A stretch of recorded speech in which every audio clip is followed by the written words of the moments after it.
Boom! Yes, guys. Yes, people. Welcome back to the channel. Welcome back to another show, another transfer show.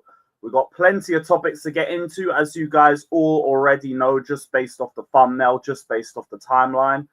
We've got conversations with Chelsea and PSG over Kolo Muani. Another new name added to the list. Another new name. We've got updates on Nicholas Jackson. We've got, what's wrong with the mic? What's wrong with the mic? Hold up. We're on the wrong mic. Yeah, there we go. There we go. Bless Jardel. Appreciate that. Appreciate that, my guys. We should be all sorted. We should be all sorted. Right, so we got news on Nicholas Jackson. We've got another, well, same old updates with Mike Mignon, but we're going to touch on it anyway. A potential war with Bayern Munich for Bynoe-Gittens. And also some dialogue about Andre Santos that is doing the rounds for God knows what reason. But yeah, plenty to get into, man. Plenty to get into. Big up to Anthony. Big up to Da Vinci. I'm glad everyone's still getting notifications. Big up to ENS. Not yet. Not yet, man. Big up to Anthony. Big up to Jardel. What's Darko been saying? Let us know. What's Darko been saying, man? Big up to Jordan. I'm going to star that one quick. Big up to Maldini. Yes, what a fucking way to start, man. Bring the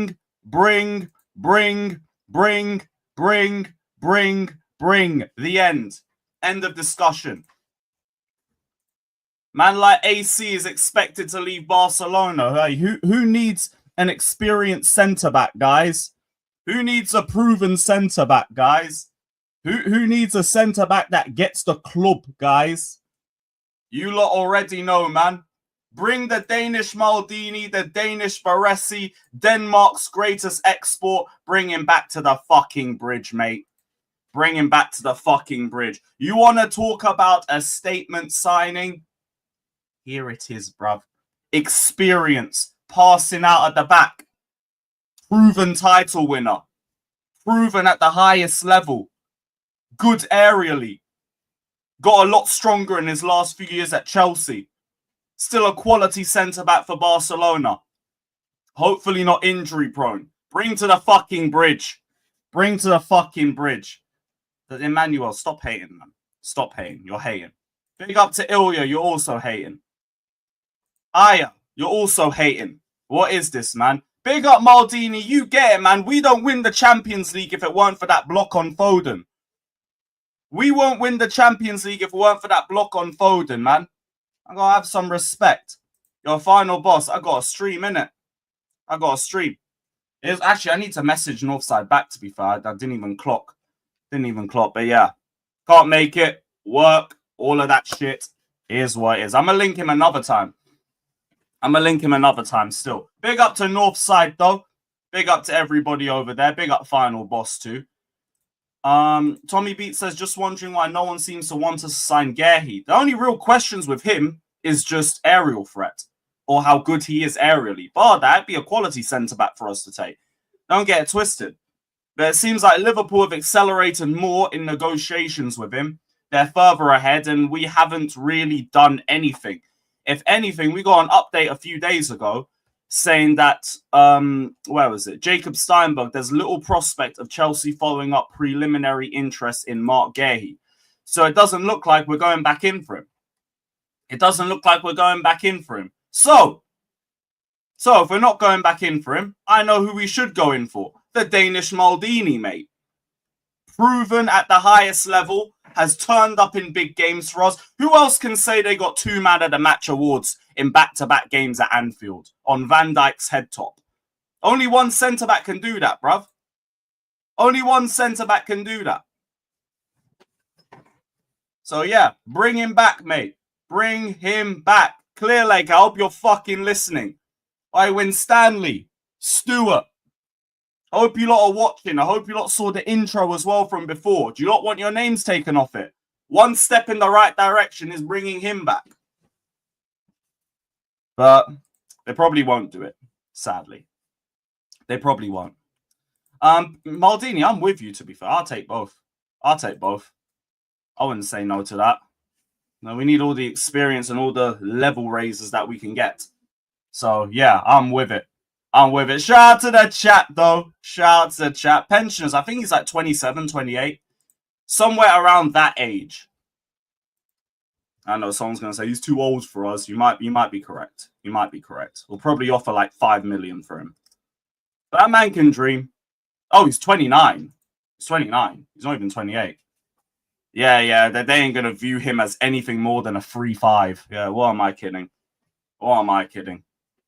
Forget. This point, I'd take Mateta. If we wanted Mateta, we'd have some links with him by now. We'd have some links with him at this point. Yeah, Emmanuel, I didn't think he was that old. I thought it was only like 28 max. Next year, he's going to be 30. Fuck. Yo, I'm old. That's crazy, man. I remember when he was just a youth having his first debut for the club. Fucking crazy, man. Does he fit the wage structure? I don't think he's on crazy wages. Yeah, he's on 146k a week. He's on 146k a week. Bro, we really couldn't give him that? Oh my goodness. He's not even on anything crazy. Motherfucker. Man, Marina, you psychopath. You absolute psychopath. Yeah, Blue Sea, that caught me off guard, man. That caught me off guard. Man said that's overpaid. That's one of the 3 centre-backs that had us winning the UCL with the best defensive record since 1994, mate. We ain't hearing it. Man said, have you spoken on the Santos situation? We ain't spoken about it yet. But I can start there. I have no issues with starting it there because there's been a lot of talk about Andre Santos and his situation at Chelsea. Which, I mean, situation at Chelsea, it's been 2 games. Why am I talking about his situation and all of that shit? But Ben Jacobs had a bit to say on the London is Blue podcast. So we'll play that for you guys. And we'll start off from... I think we're going to start hearing a lot of noise, I think, from the Andre Santos camp if he's not getting the minute. I think Santos is not seeing himself as the number 2 in his head to anyone. He's seeing himself as someone that, if he gets a chance, can stay in the side. Is there a scenario where he leaves the Club World Cup, has barely played any minutes, and feels a little bit doubtful of his Chelsea pathway? Obviously, Chelsea have got all the cards. They may say, no, we want to keep him. We want him to be patient. But I think Santos definitely feels, after the season he had at Strasbourg, that he is ready for Chelsea minutes. So that was Ben Jacobs on the London is Blue podcast. These are the full quotes as well. We'll start hearing a lot of noise from Andre's camp if he's not getting minutes. Andre doesn't see himself as a number 2 to anyone. He's seen himself as someone who, if he gets a chance, can stay in the side. Is there a scenario where he leaves the Club World Cup and feels doubtful of his Chelsea pathway? Chelsea have all the cards, but Andre feels after last season he's ready for minutes. Jacob Steinberg also dropped an article talking about Maresca having a midfield puzzle to solve while Chelsea sweat it out in the US. And there was a little bit about Andre Santos in here too. Where was the correct thing? So Question why Maresca opted for a right back in the middle when he had 4 central midfielders, Lavia, KDH, Santos, and Asugo on the bench. Such competition for places can be interpreted in 2 ways. The first is that some individuals are bound to get frustrated with their lack of playing time. What if Esteban craves a central role rather than a spot on the flanks? What a think piece. As for the here and now, fans are particularly worried about Santos not playing in either of Chelsea's first 2 games in the US. The 21-year-old had an excellent season on loan at Strasbourg, blah, blah, blah. Last season was amazing because it was my first season competing in Europe, Santos said before the Flamengo game. I got made second captain and it was important for me because I was on loan at Forest, didn't play, and the year at Strasbourg was so important for me. It is to be hoped that Santos, who has been linked to Bayern Munich, is ready to be patient. Getting no minutes against Flamengo will be a disappointment given that the Brazil international played for their great rivals, Vasco da Gama. But it is important to maintain perspective. Santos is still a newcomer after all and will surely be given an opportunity to prove that he can compete with Enzo Fernandez. Where's the rest? He needs to remember that Chelsea are about to embark on a campaign in which their stamina will be tested by playing in the UCL. Similarly applies to Asugo, who will hopefully lessen the reliance on Caicedo. Yeah, that's about it on the whole Santos situation. Why does it feel? It feels like they are directly talking to him through this. That's the first part. Feels like these articles are literally directly talking to him, saying, I hope he understands that there's UCL football as well, and that there's a lot of games to be played over the course of the next 12 months. But low-key, I feel like it's more worth this being said to the fans than Andre Santos. Like, I feel like from Santos' perspective, he's going to be frustrated that he hasn't played any minutes in the first 2 games. He might question that a little bit. He might question a right back starting in a position that he could be playing in for about 70 or so minutes. I could understand that. But why are we defining his entire Chelsea career in 2 games? This is what's mind-numbing about it. This is what's annoying with the whole dialogue about everything. Like, I'm annoyed that he didn't get any minutes. I'm sure all of us are annoyed that he didn't get any minutes. It's been 2 games. It's been 2 games. And we're talking about, like, he already might be thinking about leaving. Like, he'll be unhappy about the game, but please center it just to the game. And that's it. Nothing else. Nothing else. By the same pie, sweet gusto. Like, let me get to that in a little sec. I haven't looked at it yet. But I'll come back to it because I want to finish this tangent at least. I get why he's annoyed about a right back playing in his position and not getting a chance against boyhood rivals. But he knows it and we know it and Maresca knows it as well. Your career is bigger than 2 games. Your career is bigger than 2 games. I think he wants minutes. He wants a fair opportunity. I still expect him to get it. Now, if he doesn't get any minutes on Wednesday, then I'm really going to be questioning what the hell's going on. Because even Asugo had a little cameo off the bench. But again, your career is bigger than 2 games. I think he knows that. I think Chelsea knows that. I think a lot of us as fans are just frustrated because we wanted to see him get more minutes. We wanted to see him play. And I understand that. I completely understand that. There is going to be a lot more games for him to play.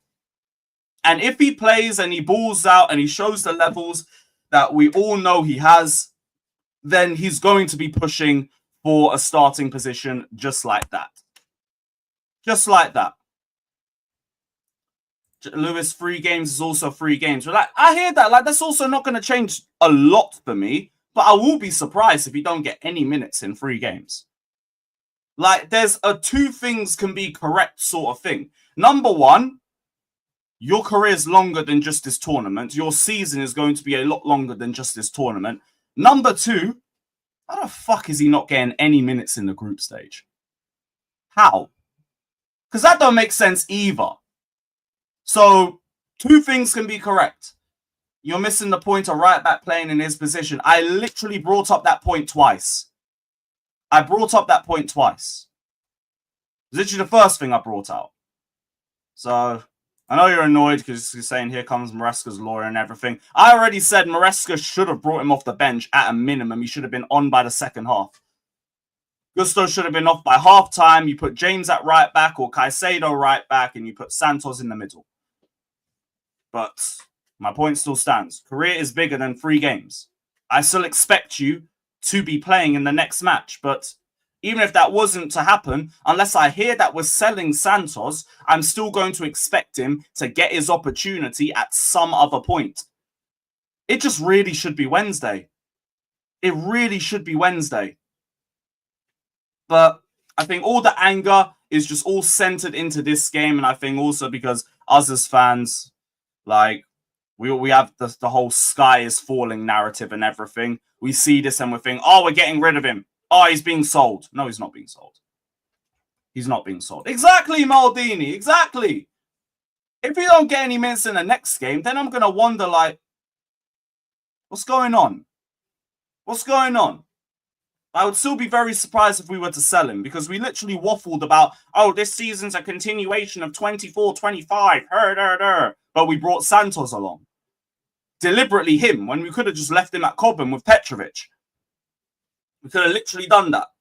The same way, again, I understand the frustration because he's probably looking at Petrovic. He's probably looking at Sarr, who all have had no minutes. One of them didn't even travel with us. And he might be thinking, like, yo, where's my minutes? Where's my minutes? But it'll probably come next game. It'll probably come next game. My fear is Maresca has failed to integrate new players that aren't ex-City. Doesn't trust them. Really? So you're saying new transfers then? So I'm just going to go by the list just to see if I understand that. Pedro Neto. That's the first one. So no. Although to be fair as well, he's also probably the only one. Yeah, he might be the only one. But even then, like, our windows have been shit. Our windows have been shit too. This argument will make a lot more sense, like, again, with more games. You need a bigger surface area before we really start talking about this. And I think, like, let's say the end of this window and going into the first few games afterwards, you get a better understanding. But right now, it is just only Neto. From all the new signings, it's only really Neto. Vega barely got in. Felix didn't rate him. Dewsbury Hall didn't want him. Amugu, I mean, who gives a shit? Kellyman, you forget he's even a real person. Jorgensen, he clearly don't rate him, even though he's better playing out the back, which I don't understand. And yeah. Does Trev count? No, I don't even think Trevor... Does Trevor count? I don't even know if I'd count Trevor, I'll be honest. I wouldn't even really count him. But, hey, more time and we'll know for sure. More time and we'll know for sure. But that is something I'll actually keep an eye out for. Say for bringing that up, Sean. Say for bringing that up. I will keep a lookout, but I really don't think it's a that thing. I just think more our transfers ain't been good enough. I feel like our transfers have been garbage. We've spoken about the last 2 windows and how pathetic they've been. Shock and horror as a result of that is like only one of them seems to get regular minutes. We'll know. Yeah, Sean. We'll keep an eye out on that. We'll keep an eye out on that one. Big up. Right, what was this Pies tweet? What was this Pies tweet? What has Pies got for us? While you're here, guys, smash the likes. Smash the likes. We got 400 plus. We're not even on 100 likes. What's going on? DMs.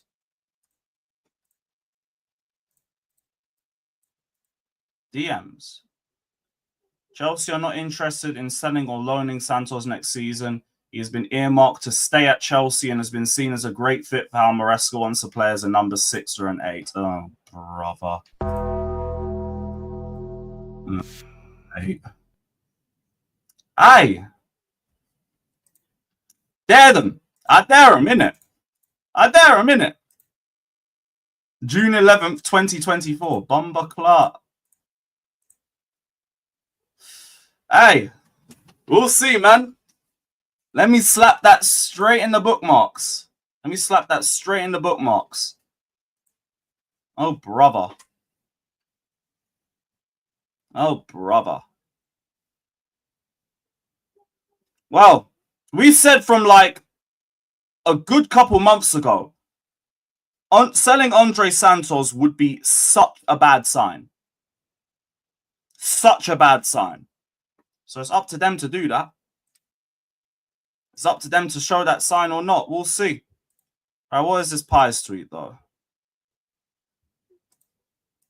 Bayern have been scouting Malo Gusto, who could leave Chelsea this summer. No departures for Bayern yet, so it's not a priority right now. Heard about this a couple days ago. We heard they inquired a few days ago. So there's really no shock in this one. Even this isn't really an update on what we heard last time. Bayern been scouting Malo Gusto. They have been doing that. They've been doing it. Whether they drop a bid or not, we'll see. Depends on the amount that they're offering. But I wouldn't really be against him going. I really wouldn't. I'm fine with keeping him for another year. Just as like another chance. But he seems like he's struggling playing under Maresca.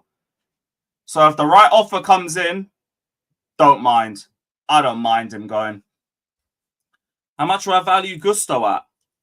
I feel like you could get a nice little 55 million for him, or just like give or take 5. Like somewhere between 50, 60 million, I think would be fair for him. Good wide fullback. Good crosser. Better defensively when he's confident. 60. Now, again, maybe because it's a fullback and everything, but like, I just think with his age and potential resale value, you can push for a bit more. You can. I'm saying not more than 40 million. A lot of people are saying around 40, 45. Push for 50 then. Push for 50. He is coming off a horrible season, to be fair. How much should we buy him for? I think we got him for like, was it 25, 30? Let me have a look. 30 million. 30.7 million for Malo Gusto. Yeah, 45, 50. 45, 50.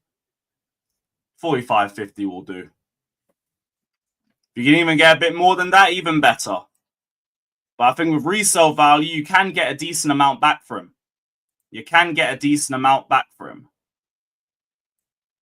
But yeah. I said carefree gal, you know. You know how peak it is? Like, it's so peak for egal. Anything associated with a bad take or delusion, they just call it egal nowadays. So it's football YouTube slang. It's crazy. But young, you like what, 22 years old or something? Like, shit, you could get a good amount for him still.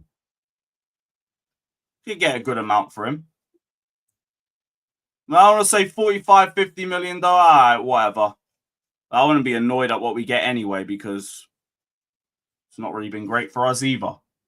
No need to Arsenal. Again, I'm saying 55. You can get 55, 60 for that. As you know, maybe not 60. 50, 55. 50, 55 would be fair on that. Do I think we get Gehi? No. Nah, Liverpool look a lot further ahead than we are. I don't think we get him. Like, we had interest and then that's it. Nothing else. No acceleration, no nothing. Yeah, I hear it. In fact, that makes him even more sellable, to be honest. But yeah, Bayern scouting Malo Gusto. We'll hear more about this later in the window. This is not a priority for Bayern. They've only inquired. They've not done anything more than that. God knows. We'll know more about what happens with Gusto after the Club World Cup concludes for both Chelsea and Bayern Munich. Imagine we draw them, though. Be a chance for the representatives to have a conversation and all that. But yeah, that is all on Malo Gusto. So guys, keep smashing the likes. We're going to go to... Oh, I need to get my bookmarks up. Pies hasn't got the tweet up. We're going to go to the next topic of today. Inquiries. Chelsea have entered negotiations with PSG to sign Randall Kolo Muani. I haven't heard our name linked with him in a minute. I think we did a year or two ago. It's not been too long since we were linked with him. And this, to me, you know how we've been talking about looking for the versatile forwards and everything? This seems like an Ekitike alternative. Because, like, he can do the wing roles. He's actually played in both of the wing roles as well. Really struggled at PSG, but he seems to be doing a lot better at Juventus. Now, he's got good link-up play, decent aerial threat, good with both feet, but has also said he prefers to play in spaces, and he said that himself, so I don't really know how he handled low blocks like that. And, like, you know how we keep asking for, like, needle movers? I don't really see him as a needle mover either. So, again, I'm not really with it.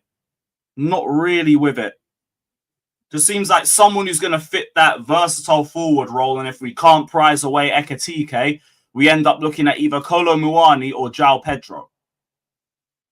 That's the way I think this saga would go.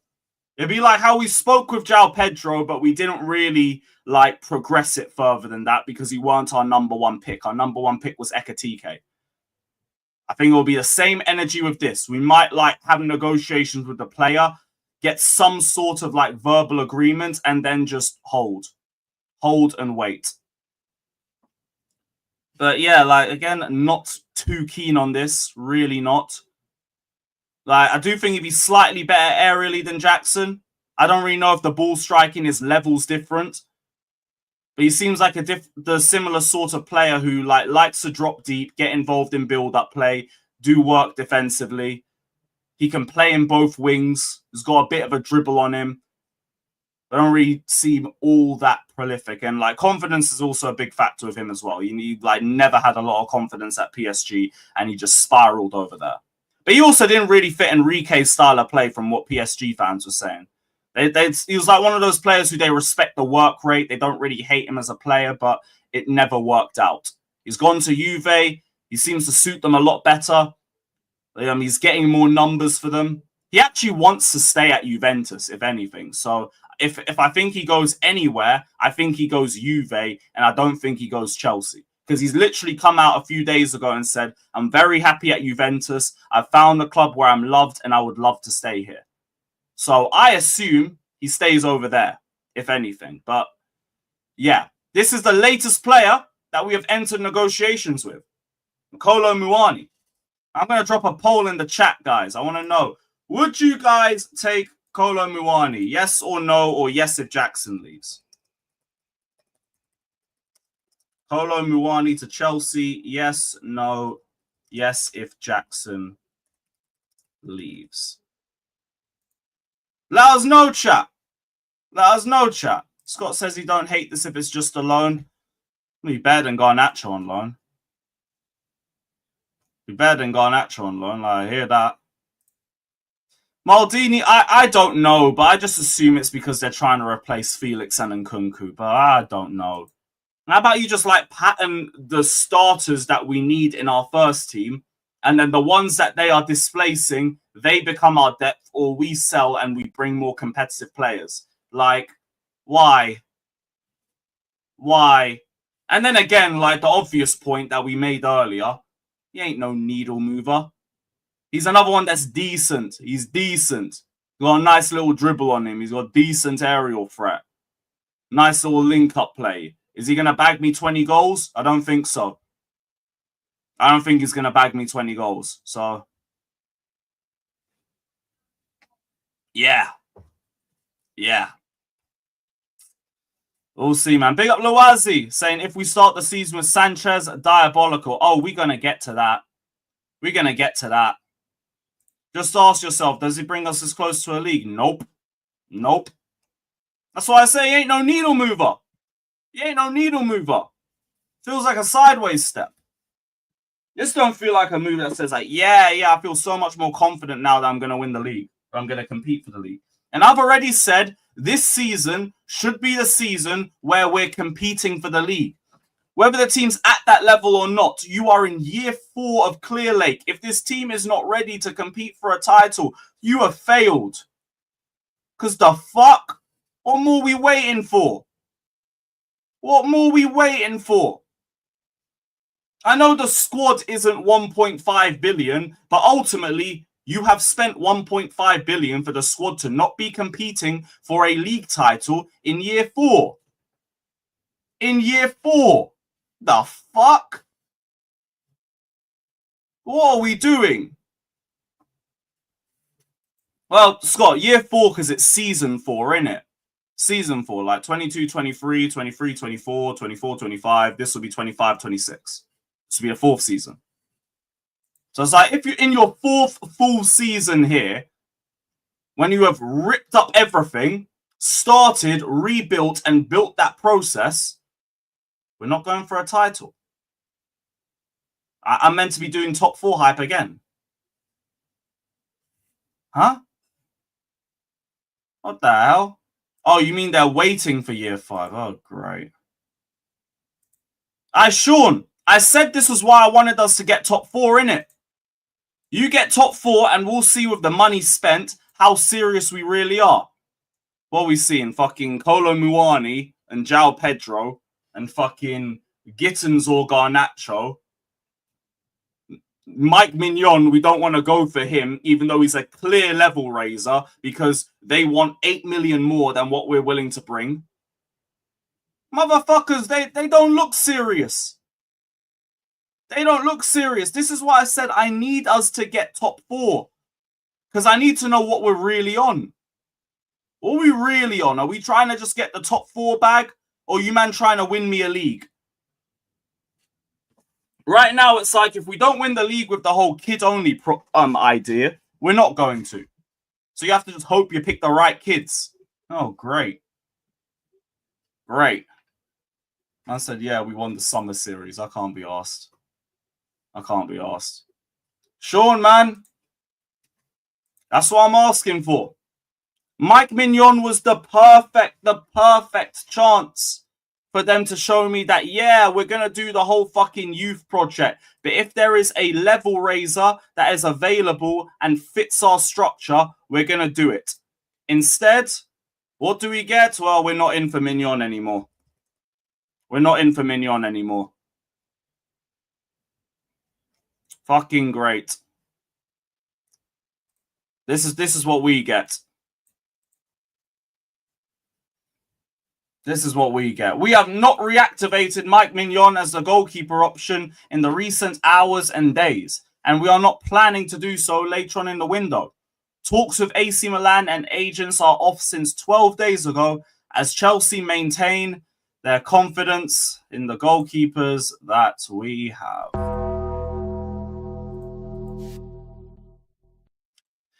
They retain the confidence in the goalkeepers that they have. Great. Isn't that just fucking great?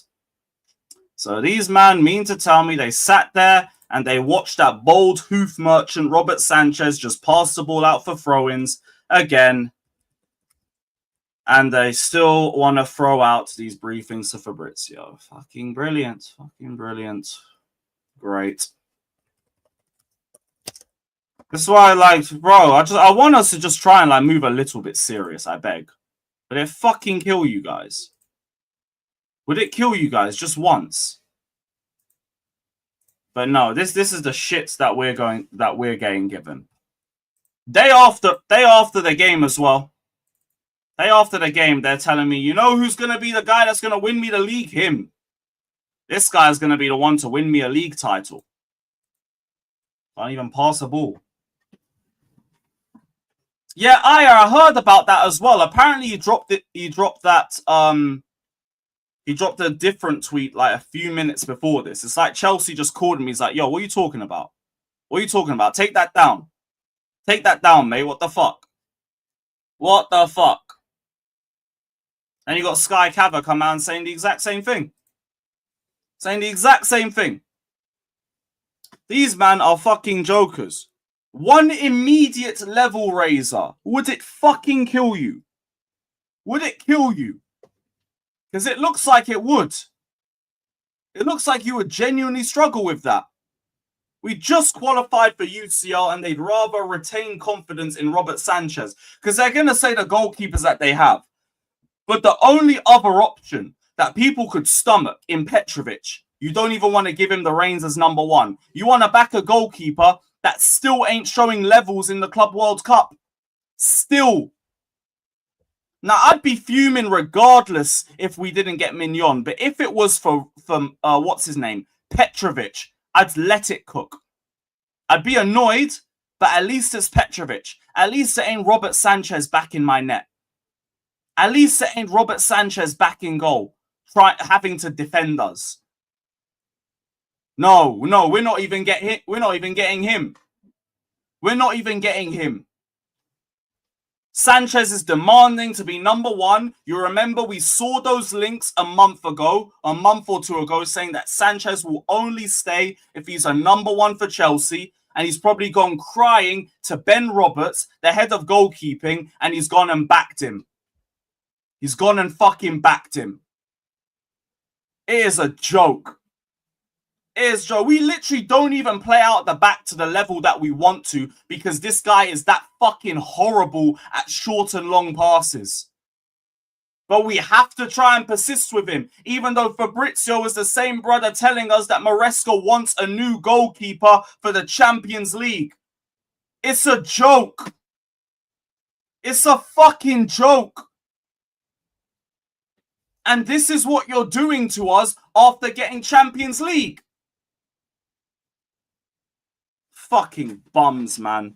If we have Robert Sanchez as our number one next season, it's a top 4 race. It's a top 4 race. It's a straight top 4 race. Man said Robert Sanchez hive is closed. Yeah, keep that shut, man. I don't want a ticket. I don't want a ticket. I don't want a ticket, man. You know them ones. I'm good. Big up Daniel, man. Big up my G. But I'm good. I don't need that. I don't need that. They said UCL would allow for better transfer targets and then they don't go for Mignon because he's 8 million more expensive than what they want to go for. Then they say that they trust Petrovic and the 3 other goalkeepers all to just leave Petrovic and to drop a bunch of PR talking about how he said he didn't want to go to the Club World Cup. Okay. Okay, yeah, because he really did. He really said, I don't want to go to a fucking first ever Club World Cup. Then they said, like, the CWC is a continuation of the 24-25 season. So they don't bring the loanees, and then they decide to bring loanees and Delap. And all of them lot, even though it's a continuation of the season. These men are wafflers. These men are fucking wafflers. These men are fucking jokers.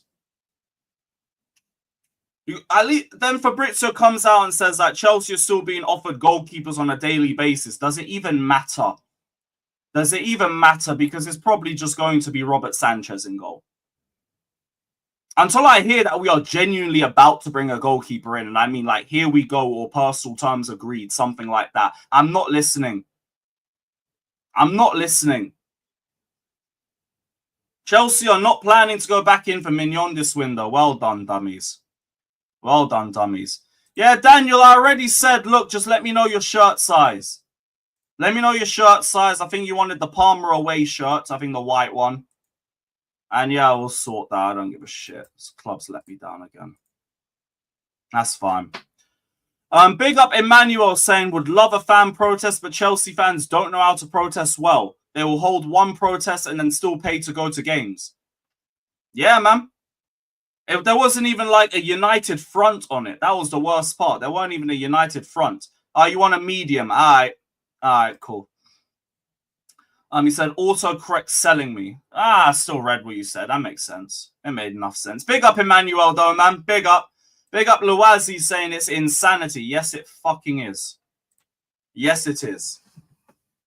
You, man, look at Robert Sanchez and you just lie to yourselves and say, but you know what? He had a good run-in. He had a good run-in. You know who else had a good run-in that you didn't take into account because of what made sense. This fat piece of shit. He's fat! He had a great run in and you still got rid of him. Why? Because it made sense. But Robert Sanchez, no. Nah, don't. Nah, don't. Fucking idiots. Fucking idiots, man. But yeah, that's everything on the Mignon situation. We're going to move away from this just so like I can relax a little bit. Nicholas Jackson. Let's talk about Miss Jackson. Let's talk about Miss Jackson. What can I say at the moment of June the 21st? Chelsea's asking a high price for Jackson because I'm told he has interest from the Premier League. We are talking above 47 to 51 million. In terms of the interest or how much Chelsea would look for. That means one of them must be willing to offer around 55, 60 million. A possible departure for Jackson, yes, it's possible, but in Italy, it would only happen if Chelsea changed their price. Of course, it would only happen in Italy. Fucking, you know, just block all the Italian numbers. Who cares? The fuck? Why the hell? I cannot be asked to negotiate with Serie A for anything or anyone, bar fucking Mignon. Bar Mignon, because I just don't care how much they're offering, pay the money. I don't care. Couldn't give a shit. But Jackson, all right, cool. They don't want to pay that amount. Goodbye. Goodbye. 55 to 60 million for Nicholas Jackson. I low-key hear it. Well, not low-key. I just hear it. I hear it. It would actually then make more sense going for that versatile forward option if Jackson left. I always said, like, Ekitike, I don't understand. I don't understand unless it's because Jackson's going. But because Jackson's going, then what's the point of getting Ekitike? Even with Kolo Muani, it would only really make sense with Jackson going. So if Jackson's to go, then all right. All right. Man, talking about Osimhen. Yo, Osimhen ain't joining on those wages. You gotta forget about him. You gotta forget about him. 55, 60 million for Jackson. Yeah, you're Lewis. Bro, read the tweet. We have interest from the Premier League. We are talking above 47 to 51 million. That would probably mean around 55, 60. Or something close to 55. So you're arguing with something that's already been, like, reported. But hey, whatever, man. Who's he joining? I don't know. There's a couple clubs looking at him. Aston Villa, Man United. We got told Napoli. We got told Atletico Madrid. Inter Milan would probably be the Serie A side because that was one of the names that we heard. And here we are. Might even be a few more. Might even be a few more. So, yeah, that's all we got on the Nicholas Jackson front. But at least we know there's a lot of clubs interested in him. If we keep him, we keep him. If we don't keep him, don't care. Genuinely couldn't care less. And off to the last transfer subject of the day. Bynoe-Gittens. Man like Bynoe-Gittens. Back on Bayern's shortlist. The club is already in contact with the player's agent. This was from Bild. We also got updates from, where was it? Christian Falk, who said Chelsea and Bayern are both battling for the transfer of Bynoe-Gittens. So, we'll see how much Gittens really wants Chelsea. Because we already know personal terms were agreed. Fabrizio said a week or two ago that he is blocking all contacts with anybody else because he only wants Chelsea. And he's got personal terms agreed as well. Yeah, this is it, June 18th. Bynoe-Gittens only wants Chelsea and Dortmund are aware of his decision. It's another one. not opening doors to other clubs as he maintains the agreement on a 7-year deal with Chelsea. Discussions club to club remain ongoing. If this is the case, again, don't bid another penny. Don't bid another penny. Now it's time for Gittens to show how serious he is. Are you as Chelsea as we've been trying to say you are for the last week? Don't talk. Do what Caicedo did. Say, look, big up, man. I respect you, but Chelsea's there. And when Chelsea knock, it's a different knock, innit? It's a different fucking knock. We'll see. Because I ain't trying to do a bidding war with Bayern for Gittens. I ain't trying to do it. I can't be bothered. I can't be asked for it. And we've got personal terms agreed. He's not playing for Dortmund. He wants to leave. Half the fans want him gone. Let's get it done. Or, like, I beg you, just move on to Malik Fofana or somebody else. Please, don't waste my time on this. Because it would be nice to actually have a winger that we could even use in the Club World Cup. If we get Gittens, we got to wait till August. But there is no point dragging this. We'll see if Bayern turns his head, though. Because Sane's left. I think he went Galatasaray. So they're looking for another winger. This could be an option. We'll see. We'll see. I said 5'7", quick feet, nothing else. Bro, it's Malik Fofana, Gittens, or is Garnacho. You pick one. I want Rodrigo. I don't even think Rodrigo leaves. Leao, we probably get bent over a barrel by AC Milan because we know what negotiating with Serie A clubs are like. So, fuck. Yeesh. I'm talking about Yildiz. I wouldn't say no to Yildiz either. But even that one, it doesn't really seem like Juve are trying to sell like that. It's more like we're not us. It's more like there was just rumors a couple weeks ago and it disappeared. It disappeared massively. But I don't know. Maybe we go back in for Yildiz. I don't know. But there is actually interest from Chelsea for him. There is. We will see. We will see. But yeah, I think that is all of the news for today. That is all of the news for today. So big up every single one of you. Let's get this link sent out. And yeah, up the Chelsea. Up the Chelsea.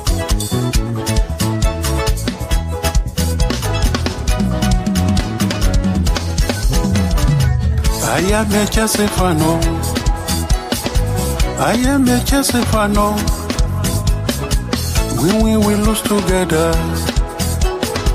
We are as we fall together. I am a Chelsea fan. I am a Chelsea fan. We lose together. We are as we fall together. I am a Chelsea fan. I am a Chelsea fan. We lose together. We rise before together. Together we overcome. Together we can be stopped. Bonitile koro oladara. We will reach those goals we set together. I am a Chelsea fan. I am a Chelsea fan. We will lose together. We rise, we fall together. I am a Chelsea fan. Chelsea fan. I am a Chelsea fan. We will lose together. Together we win. We rise, we fall together. I am a Chelsea fan.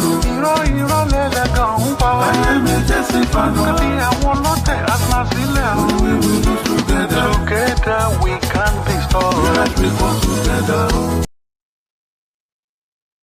Lovely. Right, we're nearly done, guys. We're nearly done. Keep hitting the likes as well, chat. Keep hitting the likes as well. I think that is everyone. Yeah, there we go. Yes, Scott. Hope you're good, man. Hope you're good. Yeah, I'm not too bad, bro. Just watching the Real Madrid game at the moment. Oh shit! Yeah, they're on, innit? Now, let me get my Xbox pattern. So I'm gonna put that on in the background. How you feeling about Kolo Muani links, though? How are you feeling? Don't really care too much. To be fair, like it depends what the deal is. Like I could get behind a loan that would genuinely like be one of the only. If we do get him on loan with an option, that would genuinely be one of the most sensible pieces of business this club has done since these owners have came in. But if it's like actually trying to buy him, nah, I'm good. It could be a loan because I know Juve have been looking for the same thing too. They want loan with obligation to buy. Probably with similar loopholes to what we got.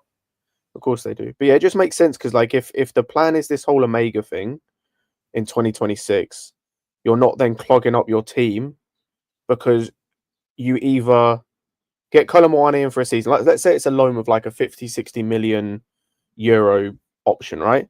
He comes in. If he bangs and becomes the starting striker, no one cares if we pay this 50, 60 million. You then just get that you get that back from selling Omega, or you keep Omega in the squad as the backup and you just send Kolo Muani back. I mean, well, I hear that, but I mean, I don't even really trust the 2026 plan with him. Neither do I. About the plans with Petrovic and all of that shit. Who's that got sent off? Someone's got sent off. I'm still going through the adverts on the zone quick. Yeah, it's Asensio, bro. This guy's a bozo, man. Gave away a penalty in the last game and then he's got a red card. This guy's an idiot, bro. I'm about to see this in a little sec. I guess a loan would at least cover our tracks a little bit because I don't think Kolo Muani is a bad player. It's just another one of those that don't move the needle for me. I don't look at him and I think 20 goal a season baller that's going to help us with our goal scoring. I just think it's like another Jackson move, bit of a sideways step. The thing is, like, he's not the thing. He would definitely be a replacement for Jackson because he's not this. If they want to try and claim he's this versatile player, whatever, like he's not. He's literally a striker. The only time he's ever played on the wing is for France. Now, didn't he have? I think he had like the odd couple of games over the last few seasons. Oh, maybe for PSG as well, but like, yeah, because I checked the last 3 or 4 seasons. He's had like a couple of games per season on each side. Yeah, so it's another Ekitike thing where it's like they want to say he's versatile, but really he just plays striker. Stop pulling the fuck! You're an idiot. I just see him now. But no, like I said, I'm not opposed to it if the deal makes sense. Like I said, if it's a loan with an option, that's cool. I do not want to be buying him this summer because that makes no sense from a squad building perspective, and it makes no sense from just the player itself with what you're going to have to pay. But then again, as I've realized today, when I realized this on my way to the gym earlier, of like I need me and the rest of this fan base, we as a fan base need to stop trying to understand what these owners and these sporting directors do because it makes no sense. None of what they do from a squad building perspective makes any sense. So like we should, and I need to do this and learn this and understand this and try and. Yeah, you know what? Probably I could do that advice as well. They don't. I try to like talk about positives and negatives of it. Try and like do both sides of the coin. But even then, I find myself saying with most of them, I don't really get it, and I just gotta hope it does well for us. And that's it. Like that. That's why I say like it's just. I try and do the same because just the way my brain works, I have to try and understand something. I just need to stop trying to do that. They don't make sense. Like it just the way they've built this squad doesn't make sense, and it's just because it don't make sense. Like that's it. You don't need to understand it. None of us need to understand it. It just doesn't make sense, and we got to stop trying to find logic in it. And I'm speaking to myself when I say this as well. We got to stop trying to find logic and everything in it, and it just doesn't make sense. Oh shit, that's Kennedy. Oh fucking hell. Yeah, I didn't even realize. That's been my whole thing with the versatile forward thing. Like Ekitike, I haven't got it. João Pedro, I barely have, just because I think he'll do left wing 10 like Felix. And then like Kolo Muani, it's just like okay, cool, another Jackson, just a bit taller. No, but only Jackson goes, and we don't even think he's for sale like that. Even the players we're looking at, just I've said this before and I'll say it again, the type of this profile they want doesn't make sense.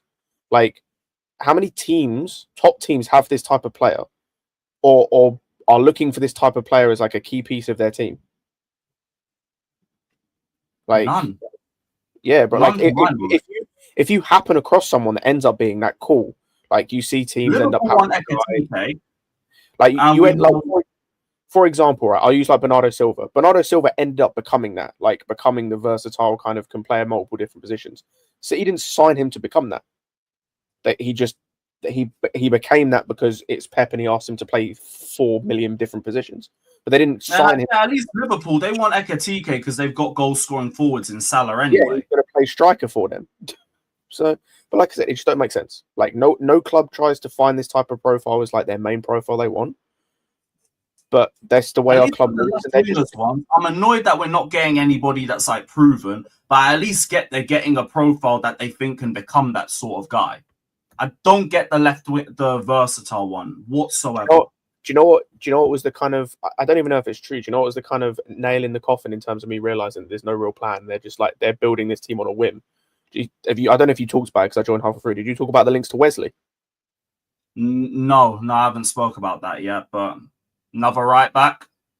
An overlapping right back, which we don't play with. Like, we got like how many options already? Even Maldini brought up the emergency Caicedo right back option. Like, what is the point? Forget him as a player because like he was really good against us. He's an overlapping fullback, which we don't play with, so he doesn't fit the system in any way, shape, or form. Like, if you're going to try the overlapping fullback thing, you can use Reece. I know his hamstrings aren't exactly the strongest, but he could still do a 45-minute job doing that. And worst comes to worst, I know he's been shit across the season. Gusto can do that job. He's just in like the worst form we've seen because his confidence is in the bin. It's like when Badiashile was under Poch. His confidence is just in the bin. And this is coming from someone who's cussed Gusto out in terms of his performances the whole season. But he can still do the overlapping thing. But you decided not to do the overlapping thing the whole season because I understand that's not your system. But now we're looking for an overlapping fullback because he had a good game against us. Like I don't think that happens. I think that might have been just a bit of like not PR, but like kind of a random link. Because apparently just another bigger example of how unserious we've been moving. We are about to go into another season with Sanchez number one, even though we've seen his struggles playing out the back. That's not surprising, bro. Like that's why I can't do. Let me just wait till their plan plays out. Like they're trying as much as possible to turn us into like Arsenal fans, turn us into like guys like Igal, right? Igal will make sense of any signing. It don't matter what signing it is. He'll tell you how it makes sense. And how this would help them win, and how all this makes sense. And I refuse to become like that. I refuse to become that kind of fan that's like, you see bullshit right in front of you, and you're like, well, maybe Kolo Muani is not going to work. I'll tell you that for free right now. That's not going to work. This second striker, but maybe he plays on the wing. He's not playing on the wing. He's not good on the wing. Why are we trying to rejig like? This is like plan B if Ekitike flops. That's the jarring part. Well, Ekitike shouldn't even be your plan. They're making you go into plan Bs for plans that shouldn't even be there. Why is that even in the plan? Now you're making sense of it. Like, oh, well, shit, it makes sense. You know, maybe. That's why I said getting top four was so important to me because I'll know how serious you are once we get Champions League. Well, boom. Are you progressing us or not? Right now, you look like you're taking the fucking piss out of this club. Lewis, here's the problem, right? Is last summer, right? The way they were moving with certain players, I came to the conclusion, they're not going to sign any top players. Everybody thought that's too soon. Wait till they get top four. You can see signs early, just like some guys saw Poch playing Chilwell left wing. They didn't wait 15 games to say, let me see if it's going to work. Yeah. No, this is bullshit. This is why I don't understand the like time argument. I think last season was because of the pressure. It's the same with certain players as well. Like, it's the same. They offered Ultimate 130K. I said, all right, big up. Yeah, I know, but we only heard that by deadline day, innit? No, but exactly. That's the fact we heard that on deadline day. Like the fact they didn't even cave and decide, fuck it, let's offer him like 200K. Like, even if that hadn't been enough, at least like the fact we heard that is nothing. But like Daniel's right. Like you can, even though you could have made the argument of, we didn't have Champions League, so they maybe couldn't have offered the massive wages. There's a difference between massive wages and offering guys 100K that deserve double that. Like you're just on bullshit. You're just on bullshit. To a guy on like double that minimum is just ridiculous. People don't notice how the shit is just like summertime. If you asked us maybe 5 weeks ago, 6 weeks ago, yo, which winger do you want summer? Everybody said, yo, we have to go get Rodrigo or maybe even Leao. Let's go get Rodrigo, maybe lay out. No, they've gotten you hooked on Gittens, and now you're cool with Fofana coming in. That's the way it works. It's like put your hopes high, and then once they drop the standard, then you're like, Gittens or Garnacho, I'm going for Gittens. Or for Fofana or Gittens, I'm going for Fofana. But that wasn't, none of those three were in your list when you were thinking about the winger who should come into Chelsea before the season ended. You know what we needed. A top winger. How are we?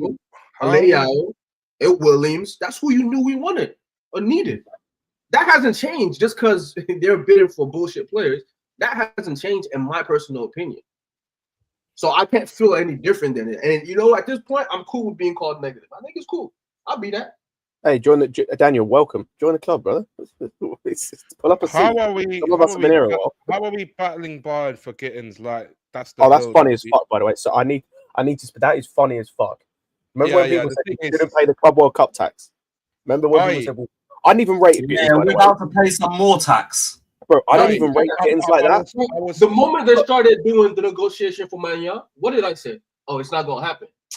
Bro, it's the first day. How can you say it's not gonna happen? We just bid 8. Bro, we all know. You know what's gonna happen. You're not signing it. You know what the thing is? It's like this kind of codes like we don't want to spend. It's like we always seeing these links of PR briefings that we end up with some compromise signings, and you know you wonder why we always struggle during the Christmas period. Like we're still, even though we're in the Champions League football, we're still acting like a small club, like in a rebuild mode. Just making a scattergun moves, just like a team that is desperate for a short term. We didn't even say we're moving like a small club. We're moving like we're still out of the Champions League. This is my problem. All of these signings, all of these players that we're linked with are all players I would expect us probably to bring up if we finish 6th. No, we're moving like Dortmund, bro. That's what we're moving like. We're moving like Dortmund. Dortmund don't spend this kind of money. They have a wage budget and they have a transfer budget. Right, Dortmund is going to go to a Champions League final and hasn't spent the kind of money that we've spent. But we should be cool with it though, because it's like, yo, it's a process, and everybody's doing it. No, first of all, everybody is not doing it, and second of all, we can't compare ourselves to guys like this. We're going to spend double what Dortmund spends in this summer. I promise you that. When summer spend double what they spent, but then I have to have the same expectations as Dortmund. Why? Yeah, no, United sucks. It's my problem. Every time I mention how shit our transfer is or how shit this move is, but United are also. Why the hell am I looking at that? It's the exact plan here, because this is where I'm sitting. Like it's like it feels like this transfer window is. It looks like a smashing buttons on a. Let's say we've been linked with mostly people's like Gittens, Kolo Muani, Yield this Fofana. Then we're going into the how we trying out here to flip Jackson for 50 mil. Like we're pulling some genius move that we don't know. We don't have even proper replacement lined up. Like, if you want to sell Jackson, that's fine. But what's the plan after? I don't even care about the whole Jackson. So I care about how are you improving the team? How are you improving the team and turning this into a team that can go and win the league? I don't really care about the outgoings at the moment. I care about incomings. Like outgoings should take care of themselves, and like even if they don't, like, how's that foul? Even if they don't, the incomings are way more important this window. Like because they're going to try and sell 15 players a window, so the outgoings is just going to be outgoings. They can sell anybody that people want, right? If Jackson genuinely has interest, they can sell him. That's not going to be hard. It's the guys that obviously have zero interest. Who they're selling Sterling to? Who they're selling Chilwell to? Oh, no one to. There's a lot of guys that I don't know how they're going to get rid of. But guys like Jackson, well, that's an easy. They're going to sell him because people want Jackson. People would want these kind of guys and feel like they can use them in their own way and blah blah blah. So they'll get those guys. Who's going to sign Felix for the money that you want? Benfica want him, but they're not paying the money. They're not paying the wages. They want the loan. Yeah, I think the most they've offered is 25 million euros. That's why I don't believe in just get them young, and if they have decent wages, then you can flip them. No, you can't. If a guy sucks, people aren't going to look at them and say, well, see, he's only 22 and he's making 150, so I'll sign him. No, I can't sign João Felix because I don't know how to fit him into my team. It doesn't matter if you're giving him to me for 40K a week. This guy sucks. It's not. You know what the annoying thing is that people in the chat saying that I want Osimhen. The thing is, I want Osimhen badly, like we all do. But let's not act like this club has shown the competence enough that to actually pull that off properly. Like we always brief the media for 2 months, and then all of a sudden that lowball them, and then end up overpaying for someone else at the last minute. Like the windows right now, it's jarring. Like we just know there's no kind of like real plan. The only thing anyone can say is you're too early, Daniel. Give it. So that's cool. I don't mind being early. Early is cool, but were we too early about the photo shirt sponsor? Oh, don't worry, Jordan Brand is coming. Listen, I hate to say this, like I have some no talks have even started with Jordan. I have enough of an insight to have told you guys, which I did a year ago. That's not how it works. You plan for the team you're gonna make inventory for at least 6 months prior, at least. And now with the tariffs and shit, it's a lot earlier. You have to plan that. There was no plans for that. There was no plans. If there's no plans, if there's no, hey guys, we're gonna put this inventory in your I didn't hear that shit, so I knew that shit wasn't happening. Yo, you man asked me if I'm paying Osimhen's wage, like I'm the one that running the checkbooks. No, it's just like I'm just saying that if we're gonna be serious about upgrading Dan Jackson, like bringing someone's that proven, not this. This is deeper than just a Nicholas Jackson transfer. We could easily just hold this about Mike Mignon right now. Go pay the 25 million. It's the whole window. Like, I just want to circle back to the Gittens thing because I don't rate Gittens particularly highly, and so this isn't about him as the player. It's more you did all this bullshit. You spent 6 months of preparation apparently in January. Like you did all this preparation to get him, to fail to get him because you didn't want to pay the Club World Cup tax, which is cool. You didn't want to pay that tax, fine. You're potentially going to lose out on him because you wasted your time. Yeah. And like I said, it's not about him as a player because I don't particularly rate him. It's more just you've done this again in terms of you got lucky with Caicedo that he just wanted to come here because he was loyal. Like in terms of he stuck to his guns and okay, he'd agreed to deal with us first. Like this doesn't always work. We saw it with Rafinha. We saw it with Rafinha and with Barca. He just wanted to go Barca more than anyone. So you lost out on him. Obviously, that was a different ownership group, but still. And that's understandable because it's Barcelona, right? For 100%. But that's what I'm saying. Daniel, this is Bayern, bro. Like that, it's Bayern who have just sold a winger or got rid of a winger. Might be getting rid of another winger. So there's potentially space for him to play. Like, so you might lose out on another player because you. The thing is, half the fan base is like, you know what? When we talk about the standards, like our standards have been kind of like dropped for the last 2 years, and then we just compare a kid like Delap and then Osimhen. So I don't know, man. It feels like we just shooting ourselves to a point where they're good enough to say it, innit? Like there's no point of pretending. Yeah, let's give up, guys. Let's just give up. It's June 20th. Let's just give up. Let's give up. I'm honestly. Let's give up, Lewis. And what are we saying, Andrew, bro? It's again, you guys. The fan base. You just let him go. You act on one report from a French outlet, Kolo Muani, and everyone's depressed again. What's going on there? Honestly, you guys just some of you should just give up and don't come back to the end of the transfer window. It's just boring. It really is.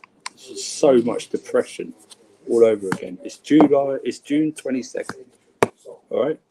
It's June 22nd. Crash it on them after the transfer window ends. All right. And please stop mentioning Osimhen. Osimhen's never happening, Fata. I don't know why you bring up Osimhen again. It's never happening whatsoever. I keep going. Why are people surprised by the way they're doing this transfer window? It's been 2.5 years of them doing the transfer window like this. 2.5 years. But also, and we're still acting like it's the first summer. But Andrew, you can't. I thought we'd at least go in and get like some needle movers in, like if they're available. My thing's Mignon. Like Osimhen, I accept wages, whatever. I don't give a damn. Fucking Mignon though, he's right there and he's a clear needle mover. But we're still doing the whole like, the goalkeepers that we have are good enough. But look who we got negotiating. You know what I mean? Yeah.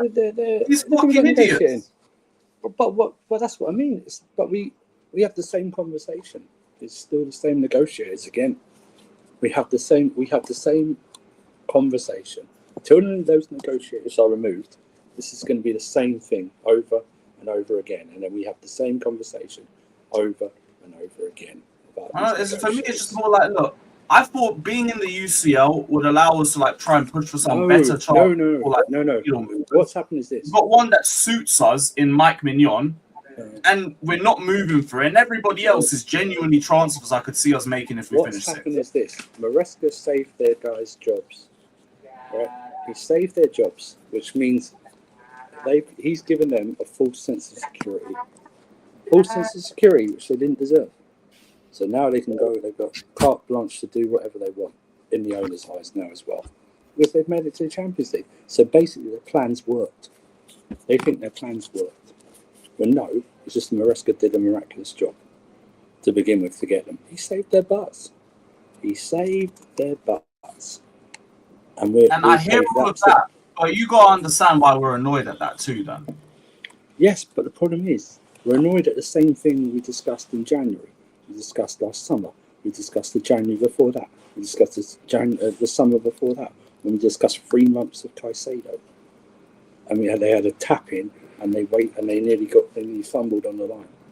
The whole point is, until those negotiators are removed, it's the same pointless conversation in terms of, well, we know he's negotiating, they're not going to do this, but yeah, if Magnon was a 17-year-old Brazilian or Argentinian or Venezuelan, he'd be signed up for 25 million. You know what I mean? Even if he had 1 year left on his contract. And by the way, I'm going to be really pissed because Gerhi's going to go to Liverpool as a backup centre-back next season. That's what I'm going to be pissed about. That's a tap-in right there. I don't trust these guys with that either because they'll probably pay over the odds, even with the sell-on thing we have with them. You know what I mean? So that's what I hear you. I think for me, I'm personally annoyed because I expected things would be a bit different with us being in the UCL, but nah. Me, I guess. Why change the habit of a lifetime? It's going well, right? We're doing what because I feel like more money, you got more of a pay rise, so you got better wages to work with. Nah, because we got UCL and won a trophy, their plan's working in their eyes. That's what it is. So why change it? It's like, you expect things to change as you progress, though, isn't it? That's why I hope. Why? It's worked. They've got what they wanted. Champions League. But this was why I wanted us to get top 4 too, because I'm going to see if you progress the team or like make the steps to do it, or if we just keep doing the same shit. No, because they're in their eyes they succeeded, so their plans work. So you just continue with it. That's what it is. Why change it? Fucking shit, man. Is that 1986 one or what? Yes, Jimmy, what are you saying, man? I hope you're good. Big up, everybody. Keep hitting the likes as well, man. Keep hitting the likes. What happened? Something happened? No, we've been talking Kolo Muani, Bynoe-Gittens, the whole transfer activity so far in general. Okay. It's basically like doing the same stuff that we expected. And then we got the whole Mignon links already. I mean, again, saying that we're not going back in for him and we trust the goalkeepers that we have. Yeah, but he came out. Yeah, because that's how we're contending for a title. And Sanchez in goal again. Great. But he then came out and he contradicted himself. And then Simon Phillips says, we are looking at goalkeepers and Magnon's not off the table. So the briefings are mixed as well. So when did Simon Phillips say that? Yesterday. Yesterday, I think he said it. And also, Fab sort of contradicted himself.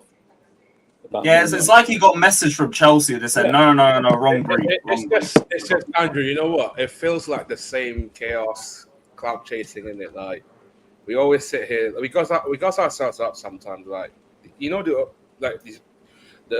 directors on that, they always brief someone in the media, and then by the winter, it's a compounding of a loss the previous day. So everyone's head's gone because we're only one loss away from, acting like a Sweet 16 birthday girl on MTV. They didn't get their Ferrari cake, so everyone throws their shit out the window. And we're here again. If we'd won 3-0, I don't think anyone would be feeling like this. That's what it is. I don't know, man. It feels like the same thing. For me, the goalkeeping situation, I would have felt the same anyway. Just give up on the goalkeeping situation until something happens. Everything else I already accept I'll be confused about. Like the whole versatile forward thing, whoever you get, I ain't really going to get it, but just got to do it. Right, the Kolo Muani thing is just one outsource in France. No one else has reported that. Yeah, that to me would still just be like name on a list. I think you'd be, if we don't get Ekatike, we go for him. It would hold more weight if Fabrice Hawkins had tweeted it out or something like that, because he's dead on in France. So if Fabrice Hawkins had tweeted it out, then I'd be looking into it. But it's just one, and no one's followed up since then.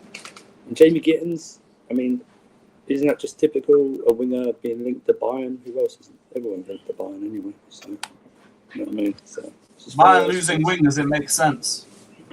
We all know how much Gittens like really wants to move. Then if Bayern seriously start talking with his agents.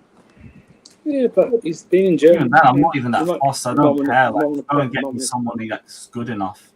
Yeah, but he might want to play in the Premier League. You know what I mean? He's English, done Germany. He might, like Fab said, he blocked calls or like interest from other clubs, but we'll see now there is other interest. Yeah, we'll just see, innit? We'll just see. My biggest frustration is just like it's been the Mignon situation. Just again, like, I feel like we're just looking for the same targets we would have looked at if we finished sixth. I'm going to be really pissed. Not really pissed. I'm going to be disappointed if we. It looks like Gertie's going to Liverpool just to be a backup at this moment in time. I'm just going to be really pissed about that. They'd probably be grooming him to be Van Dijk's long-term replacement. Yeah, but we should be all over that. And we've got the sell-on thing as well. Do you think it might have something to do with Konate potentially leaving? Well, yeah, he's on it. Well, this is his last year of his contract. There have apparently been talks with Real Madrid are interested, as they always are with free agents. So like, there's potential that he may not even be Van Dijk's replacement. That he's replacing instead. No, I just think we should. That's such a layup for us. It is, bro. But we're not looking at centre backs right now. That's the funny thing. It's like we're not even like the only one that we had links with, but they've kind of died was Branthwaite and Hatto, and both of them have gone really quiet. Yeah. In fact, it looks like Arsenal were trying to get Hatto. I don't know if they will. But yeah, like centre backs at the moment have gone quiet, based on what we heard. Do you know we've been linked about roughly 50 players since January? Yeah, that's not surprising, bro. Every club linked to a load of players, bro. A real shock there. Shouldn't be mad. Every club.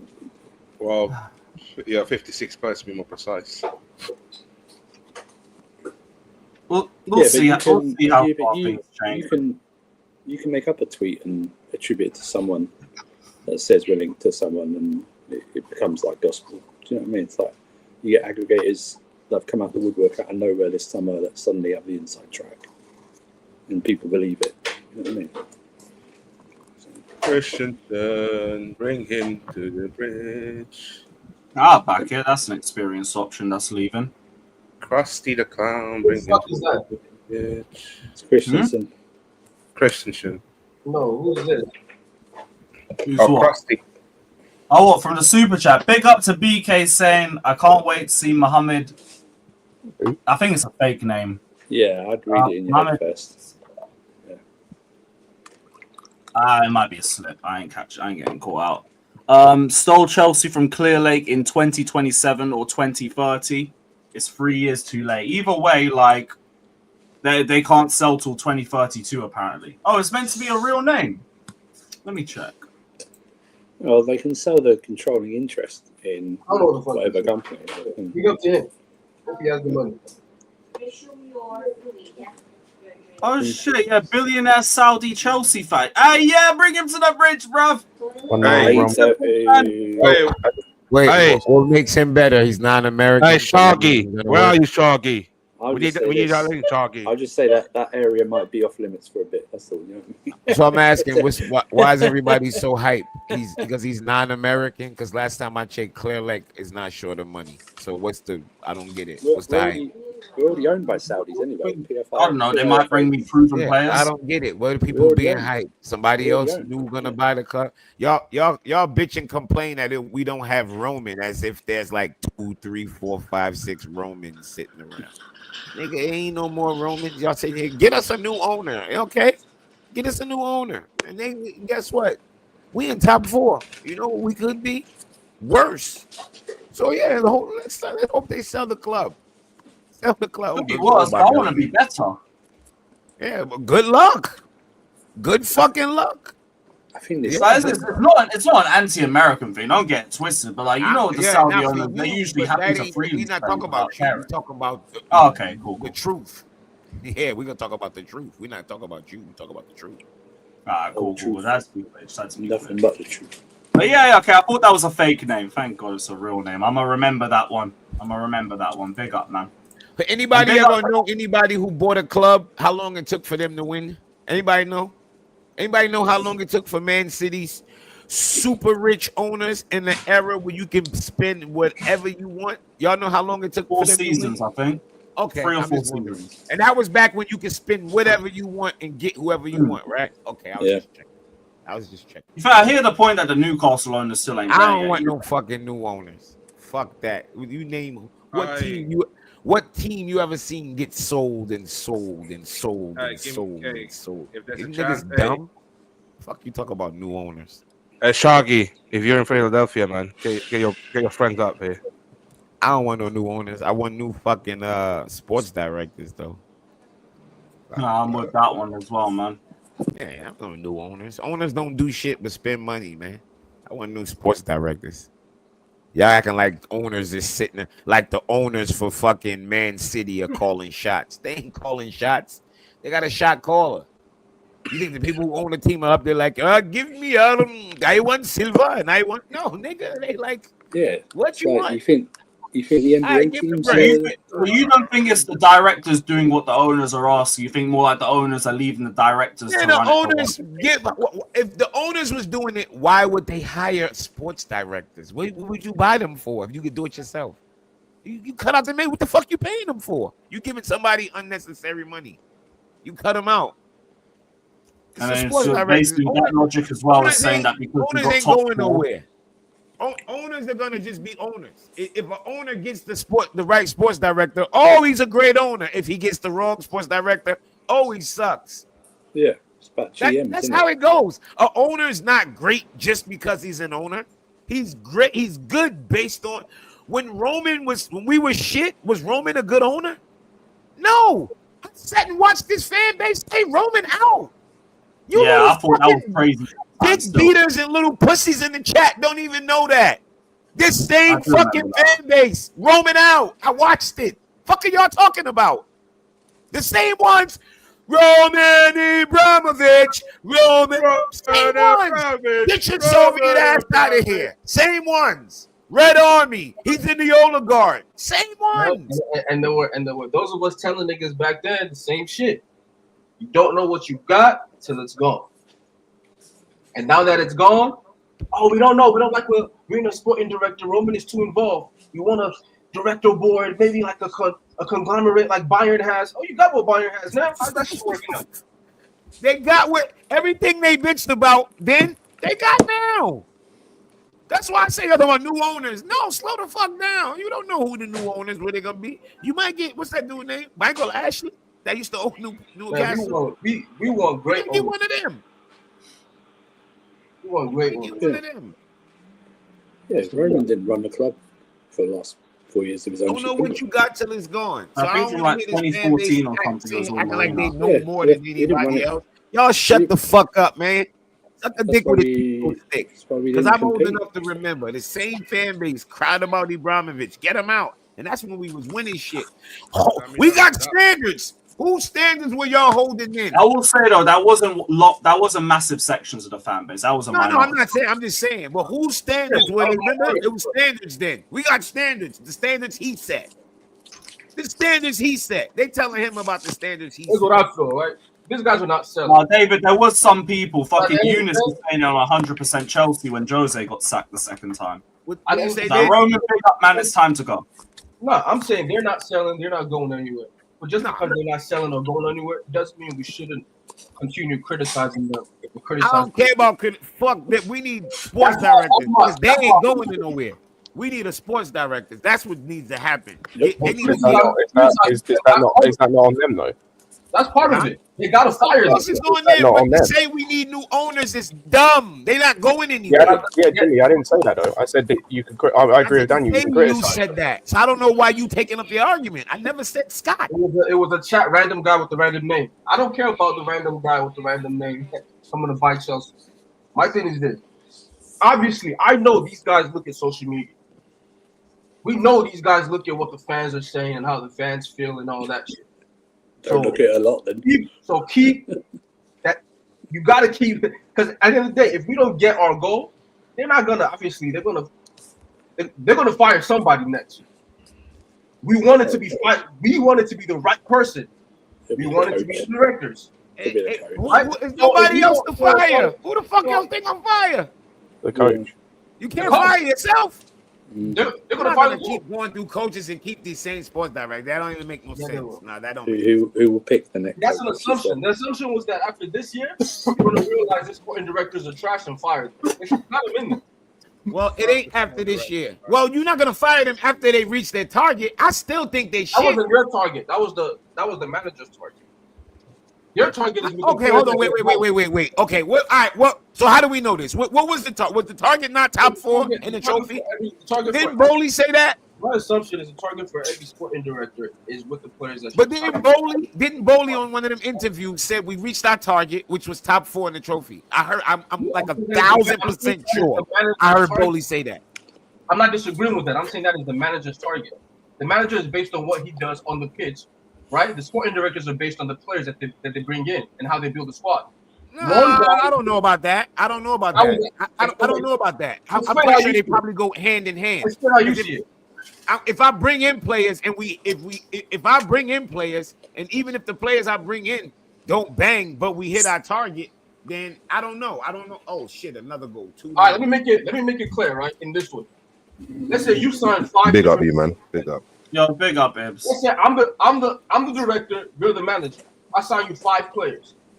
All 5 players can't do shit for you. You go to the fucking academy, you pull 5 players from there, you achieve the goals, you win the league. Do I get credit from that? No, but I don't think that's what. Well, I should get fired. The 5 players that's not just what happened though. But I'm saying I'm giving you, bro. I had to go to an extreme example to show you. I understand that, but people. All right, but listen what I'm saying now. Listen what I'm saying now. You gave your example, right? We got top 4 last year, right? Did we get it through the players they signed? Yeah. So why would they fire them? I want them fired too, but I'm just trying to make sense out of fucking nonsense. Everything you saying is true, but we got top 4 from the players they signed. Hold on, if they bought 50 players, right, and out of the 50, 10 of the level that they want them to. Well, let's not say. Let's actually go through what we can actually go through what they bought. We don't have to do it. Let's not say 50 and then 10. Let's not say 50 then 10 because that's a weird number. Let's say out of the starting 11, how many of them did they bring? Out of the 11 that finished. Let's say that. Let's say out of the 11 that started, how many did these motherfuckers bring? Apart from Cucurella, Chalobah, Kolo. Well, not Chalobah. Chalobah didn't start. Okay, 8, I think. Cucurella, Kolo, and Reese, they didn't sign. Anyway. Everybody else, I'm pretty sure they signed. Reese and Cucurella, they didn't sign. I'll say 8. I think it's 8. They signed 8? Well, 8 was signed with them being sporting directors. With them being sports directors, okay. There's a couple that I would not attribute to them. Like I would not attribute Palmer. But that I would not. I would not attribute Palmer. I'd attribute that to Shields, not the two. Not the two more. Yeah. We can't do that. We cannot do that. If they got signed, why those was the guys was the sports directors? They got signed. Let me answer Jimmy's question. Right, Palmer was one of theirs, right? So if you're saying from the starting lineup, Palmer, Caicedo, Enzo, right? Yes. That's the core that you say. No, Enzo wasn't theirs. Barley got Enzo. Enzo okay, cool. Enzo this is the thing. Like 8 of the starting 11 was signed. I'm saying Palmer, Palma, Caicedo. Okay, let's say Palma, So Caicedo. when it's a good player, we don't give them credit, but when it's a bad player, we give them credit. This can't work. And I'm not even defending them. I'm trying The to. conversation gotta make sense. Hang on. Jimmy, are we the ones having the conversation? I'm giving them credit for. Hang on, we've all heard this. We've all heard the stories. We've all heard the stories about the. I don't believe the stories, bro. Because they was written by the same people we all calling frauds now. Wait. Let's just you guys, Jimmy, wait, go on, Andrew, go on. I'm just saying, they had 3 months to sign Caicedo, couldn't get it done, and then they had to step in. The big boys had to step in and get that done. Next question, man. We can't. No, let's go back to it. We don't give them credit. Like the sports directors, so we only give them credit for the shit we don't like. We can't. The conversation is null and void because every player. Because you about to tell me every player that's good, they didn't have nothing to do with it. It's basically, they signed took Lavia. away credit for Enzo. You took away credit for Palmer. You took away credit for Caicedo. I didn't say Palmer. You guys, wait, let Andrew land. Go on. I didn't say Palmer. I just said Enzo and Caicedo. They signed Lavia. Lavia they signed. So for Lavia, he wasn't starting 11. No, Lavia was signed in 23, right? So yeah, no, but he wasn't like it. The original question was starting 11. They signed 8 of the starting 11. Or 8 starting 11 was signed while they were here. If you want to say that instead. And that's the point that I'm making. That's the bullshit they're gonna use to keep these bums around. That's what they're gonna use. Only way these bums gonna go anywhere if we have a massive fucking failure.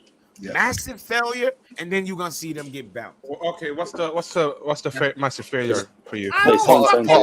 You asking me like I fucking run the team? Guys, Andrew still ain't landed his point. No, it's okay. I'm just saying it's quite a. You can believe the stories or not, but the stories are out there. They didn't sign a lot of these players. I don't think they negotiated for them, but finishing them, Caicedo and Enzo. So it's not their fault. So okay, we blame Joe Shields then. So Joe Shields should be fired. For what? So he signed the good signings they didn't do. So should I give them credit for the bad signings? I didn't say Palmer though. That wasn't me with Palmer. Bro, I think they signed Palmer. Bro, come on, man. Palmer's a Joe Shields person too. So who do Joe Shields get credit for if not Palmer? I don't know because he's not negotiating. He just probably puts his ideas across. Come on, y'all killing me, man. Oh yeah, I don't like the sports directors. It's many fucking videos of me on all types of channels saying fire them, but that's not making sense. We giving them credit for certain players and credit, not credit. Can I just point something out? You got signed with them two fucking Tucker brothers. Can I just point something out? This entire conversation is the problem with this football club. Right. Why are we having a conversation about who signed who?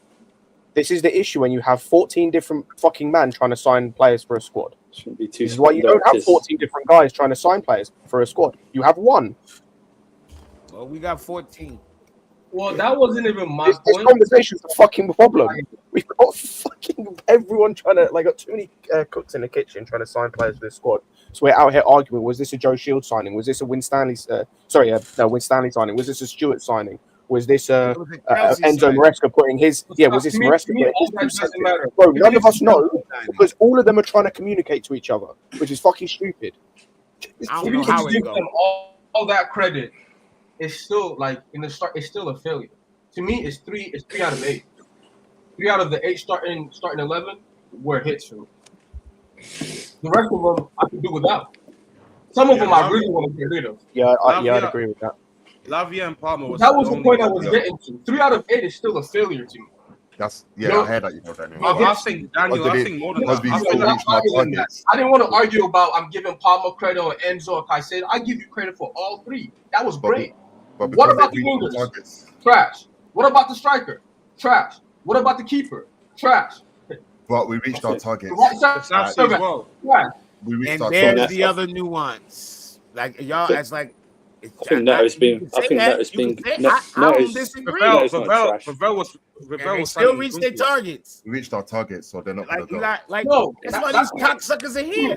That's where we disagree, right? I'm saying that target. If you if you fail 5 out of 8 and the manager still gets his target, I'm not giving you credit for getting the target. That's the manager who got the target. All right, so this It idea works. It all works hand in hand. Let me ask y'all this question: It doesn't take one if person a to team do everything. averages signing 8 players, how many do y'all act like connect on each team? Even the greatest teams, a couple connect, and the rest don't. That's It everybody. be like that sometimes. Not I think- I sometimes, don't- most of the times. The best teams. It happens. I This just don't idea think that, these guys oh, will we go. signed 8 players and 3 connect. Where the fuck is the teams that sign 8 players and 6 connect? That's just the starting lineup. That's just the starting lineup. That's just every team, though. No, but if we go to the bench, there's even more failure. That's every When you're team. building a team, let's look at Liverpool. When Liverpool was rebuilding with Edwards, right? How many hits did he have? He had failures. He had 1 or 2. Yo, I'm gonna say it again. We understand. I We understand rebuilt what too. you're saying. Let's not act like we haven't rebuilt our team before. I hear what you're saying. I'm not. Yo, you acting like I'm not the opposing fucking Yeah, guy. but I'm not. I'm trying to say what their failures are out of the norm. You're making it seem like, well, it's normal for them to fail 5 out of 8. Their failures are not out of the norm. Yo, y'all are tripping. Their failures are not out of the norm. That I disagree with. Yes, they are. Yeah, I don't think it's out of the norm. It's not. It's not out of the norm. But it's not That's out of the norm. bullshit. How is that It's not out of norm? the norm. It If is their considering. failures was out of the norm, then we would be when we was finishing 12th. That's failures out of the norm. We finished 12? 12th under them. We finished 12th under them. But you're still a rebuild. But You're it still a ain't 12. rebuild. bro. Exactly. That's Bro, 12 still a out of the rebuild. norm. We back in fucking Champions League. How's Bro, that out we're of the back norm? there. I think these man have. Evidence, right? Did Right. Emanuel rebuild the squad after 2012? Yes. Have we ever finished 12th? I've ever finished 4th under the greatest owner we ever had? Yes. Many of times. Barely made it. Remember? Last game of the year? Tuchel Why we fumbled pushing it. it to a We different got it conference because for one Tottenham match? got it. What's I'm the asking difference? about It's the the rebuild same of the team, shit. right? I'm talking about the 5 out of 8 players You in know the what? I starting don't want us lineup to see top 4 races every season. that they bought what that wasn't good. I'm going to Emenalo. He rebuilt this Chelsea squad after 2012 when all our old guys were sold and some retired and some left and blah blah blah. And even the guys that didn't stay at Chelsea, the guys that we ended up selling. And guess what? Under Emanalo, under Mike, yeah, we didn't win the league consecutively year in, year out. So he didn't need to get sacked. Do you get it? He reached the target. That's the point I'm making. I don't think these Yo, FDs are we got going so used to just because of- sacking because of- everybody. We thought that because of was the few way that players could didn't work. make it. Then why do we I want think these they've guys got- out? I'm so confused. Why do we want them out? If what I'm I have saying to go along. I have to go along with the project. I have no say in it. I have to go along with it. I just hope they make the signings that I would like. But realistically, when we're saying get these owners out and bro, let's keep it a buck 50. These guys no ain't one's going saying nowhere. get the owners out. We say They're get not the going directors. anywhere. I mean, sorry, the SD. Sorry, these guys ain't going anywhere. If the Bro, targets are owners, reached- look, Because the we want owners, more. the owners are fucking up because of who they hired. But just like any other fucking sport, where I'm not a nigga who watch one sport like a lot of y'all dickheads, all sports come down to the same thing. An owner is only as good as who the fuck they hire. They hire somebody and then they fire them and get a new one. If the new one hits, the owner looks fucking brilliant. He looks brilliant. But in actuality, he ain't really doing nothing but hiring motherfuckers who do a brilliant job. These motherfuckers one thing I could give them, the same Michael Edwards, I don't know if y'all remember, they offered that motherfucker everything plus the dog. Everything plus the dog. And he just There is he was a on the reason. lead. So they know who they know who to identify. I just don't know how they went from Michael Edwards to the fucking these two. That's how I don't get. Because I don't get it. If what I'm saying is out of the norm, why? Because we all agree these guys should be fired, 100%, and they should believe these guys should be fired as well at this point, right? But if you're saying they're reaching, the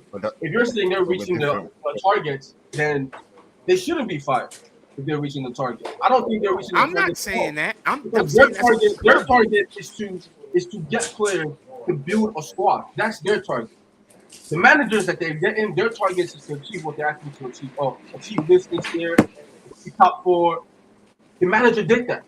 But if I look at the players that you got and the squad that you built, you ain't built a great squad. Daniel, they ain't looking at that. They have seen it as a gold mine. This is a W.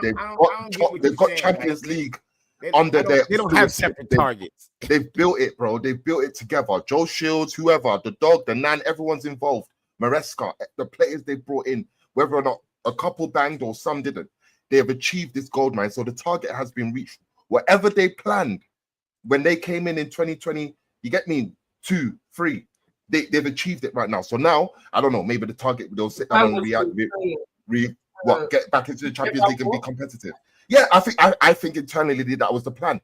Get back into the Champions League, and then we'll reevaluate, and then we'll reach more targets. I'm not sure. I don't think it will just be sticking to Champions League football year in, year out. It's gonna elevate. We're gonna have to move to challenge into the title, and maybe the message towards the SDs will now be, okay, let's get ready-made players now. I don't know. This is what I'm hoping. Because I know that these guys ain't getting sacked unless something mad happens. Like we finish abnormally, like a Tottenham, like a Man United. That's when these SDs will probably go. Right. But if we're reaching Champions League and probably doing so they can fail. They just can't fail massively. Yeah, I guess. I mean, they're building. I mean, if this is business, not everything's going to happen to a T. Yeah. So they understand this, and they understand they're not going to be rash in making decisions like what we want, like get these guys out. Imagine they listen to us every single day. Fucking out. But you might be fucking better. What do you mean fucking I know, but I hear you. But like we're fans, we're emotional with any of us when they hired Poch? My bro, Daniel, I want these guys gone yesterday. When they fired Poch? We all do like the thing is the moment they hire Poch, it's like that is where I feel the moment it's literally just gone wrong, everything. That's the moment when they bro, and they made a mistake, right? They think they've made a mistake. They've rectified it. They've got the Champions League. What they thought they could get with my man, they've got with Maresca again, with the owners and the SDs, bro. They're good to go. Next year now, maybe the challenge, the targets increase now. Get ready-made players. I don't know. So I'm hoping. The first year they had the team, they finished 12th. Then they finished 6th. They fired that manager, right? Then they finished 4th. So if you think, so I don't know, I never graduated college, never graduated, but I know 12 is more than 6, and then I also know 6 is more than 4. So if you think they're gonna look at it like, yeah, we're failing, you bumped your fucking head. I don't think. On so, what planet are they failing? Wait. What planet? They're literally. Allow me, man. I'm 28. And why do we want them gone then? Why do we want them gone? Because we're fans. We're fans. Team for 20 plus years. We're emotional. We know what we want. We're talking about us. I'm talking about what happened to the manager who finished 12th. You know the worst part is. Wait. Just want to add to this one point. You know how Jimmy's saying this, right? You know how Jimmy's saying that as well. Do you remember how Maresca's talking about how we're also overachieving and we weren't even meant to get Champions League this season and all of that? Kind of plays into that. I hate it because I want them gone as well. But that's probably what these idiot owners are thinking. Everything's okay. I agree. What happened to the guy who finished 12th? The managers who finished 12th. Managers, I guess. Sacked. What about the one who finished 6th? Sacked. So that means they don't have no ambition, right? But the one who achieved his target stayed. They didn't get fired when 12th. If their fates were tied, if it was seen as just one, when they finished 12th, they should have gotten fired too. Because it's that's by you. That's by you. And no, but that's by what you're saying. That's not about what the fuck I'm saying. Because haven't they not So hold on. Not about what I'm saying. I'm saying is their first year they was shit. You think they should have fired them first year? No, I think that too. The fate of the manager and the sporting directors are not tied. It's not tied. I agree. I didn't say they were. But that was my whole fucking point. This entire I didn't say the fate of the manager or the thing was tied together. Who the fuck said that? It's completely different to what you're judging the sporting directors on. Because if the sporting director, I said the targets are the same for everyone. There's one target. Again, I disagree. You can disagree all the fuck you want. That's why we having this conversation. I'm saying, but you gotta listen to what I'm saying though. I am listening to what you're saying, but the reason why you keep going is because I'm not agreeing with you. We're never going to agree. Okay, then we can stop going then. That's cool. Well, you're the one. I'm not gonna agree with you because it's a team target. It's a team target. It's a team target. Scott, what were you gonna say, bro? I was just gonna say I agree with what Daniel said earlier. I don't think if we were to fail this season, which I hope we don't, if we were to fail, the manager's going to be the one sacked, not these sporting directors. Yeah. So y'all don't think the sports director ever gonna be fired? I don't believe that. Until proven otherwise, like I'm gonna just go with what I've seen. Okay, well the sports director gonna be here forever. So could y'all stop bitching about them getting fired then? Could we stop coming on stream talking about them getting fired? If you truly believe they're never gonna get fired, then why the fuck do we ever talk about it? Why do we talk about it? That's weird. That's the reason why I don't want to talk about new owners, because I know the owners ain't going nowhere. I have no problem talking about the sports directors because it's a chance they could get. Owners ain't going anywhere. Because but if you don't believe they ain't going anywhere, you have no reason to even talk when their name come up. Because you don't think they get fired no matter what. It sounds the way that you're sounding like they're immune to criticism. When they realize these guys have built a shit squad, they're gonna fire them. It's not based on whether you make top 4 or not. We can make top 4 next year and then just look at like, yo, these guys have built some shit. Well, you may be right. You may be right because well, why they don't see they got a shit squad now? Wait. No. Listen. The reason probably is because they just made it. They're probably buzzing. We've done it, guys. We've made Champions League. We built a squad ready for the Champions League. We built a squad to get into Champions League. So maybe that whole high right now, no one's getting fired. Everybody's keeping their jobs. Next year, game time. We're in the Champions League now. Everyone's gonna start earning their money. Is the players that we're bringing in aligning with the targets that we need to reach? If not, probably heads are gonna roll, and maybe this is where it is. But right now, I don't think anyone's going anywhere. Everyone, the dream has been achieved. And that's sad. It's sad that I don't even know if they were on the hot seat, and that's the sad. We don't even know if they're 9 times out of 10, like all of us here held the directors accountable at some yeah, we know it. We know what we want. I don't want 5 man in the kitchen deciding what they're gonna put the onions and the tomatoes and all of that. No. I just need one person channeling through. You get me? Like how Tuchel had it, Peter Cech, Marina, boom. You know, the line of conversation is quick. This is just a lot, and it's fucking it up. The idea that it's one person, like it's never no one person. I know, but you know, the line of communication is sound. It makes us look literally stupid. Literally stupid. We literally, when they say we have sports directors with an S, that's where it gets stupid. That's like me watching American sports and hearing the Lakers hired a new general managers with an S. Like, how the fuck you have 2 general managers? That don't work. How the fuck you got 2 sports directors? You see if they were twins?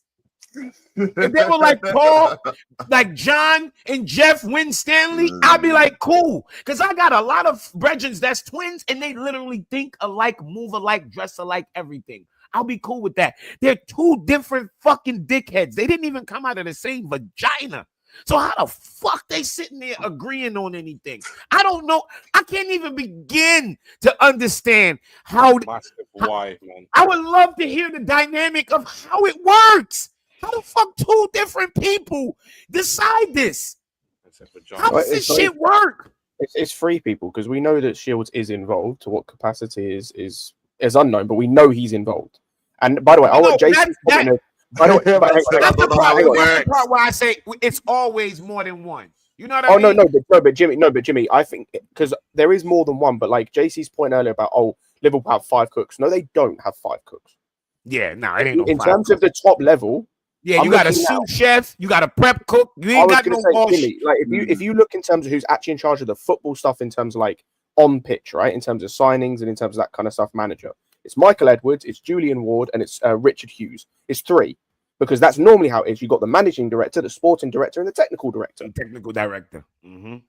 That's normally how it's the 3. It's not 5, 6, 7, 8, 9, 10 people like we have. We got we got 2 niggas doing one nigga job, and like the 2 of their brains don't make one. I swear to fucking God. And at the end of the day, like I just said, sorry, just before you go, the thing as well as Danish points out, these sporting directors or sporting director should be the big dog, like Edwards is, in terms of like, what's it called? Shields can have his opinion, but if the sporting director don't vibe with it, it doesn't matter.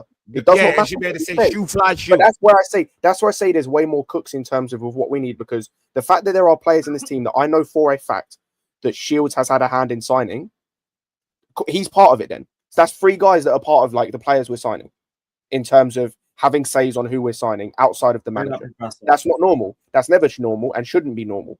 How are 3 guys having final say on what we're doing in terms of like at the top level? That's stupid. Like Jimmy said, it's one person. This guy can have his opinion. The manager can have his opinion. Shields can have his opinion. The fucking owners can have their opinion. But it's the sporting director that goes, no, this is who we're signing. And at the end of the day, it's his head that's on the line if it fucks up, as it should be. As it should be. Yeah, this shit don't make no sense, man. It's the 2 shit. That shit is. I would love to be a fly on the wall when they actually sit and deciding who does what, because this shit don't make no sense. Like what I was about to say was, Meds this. I want y'all to really think about this. Name another left back on our team.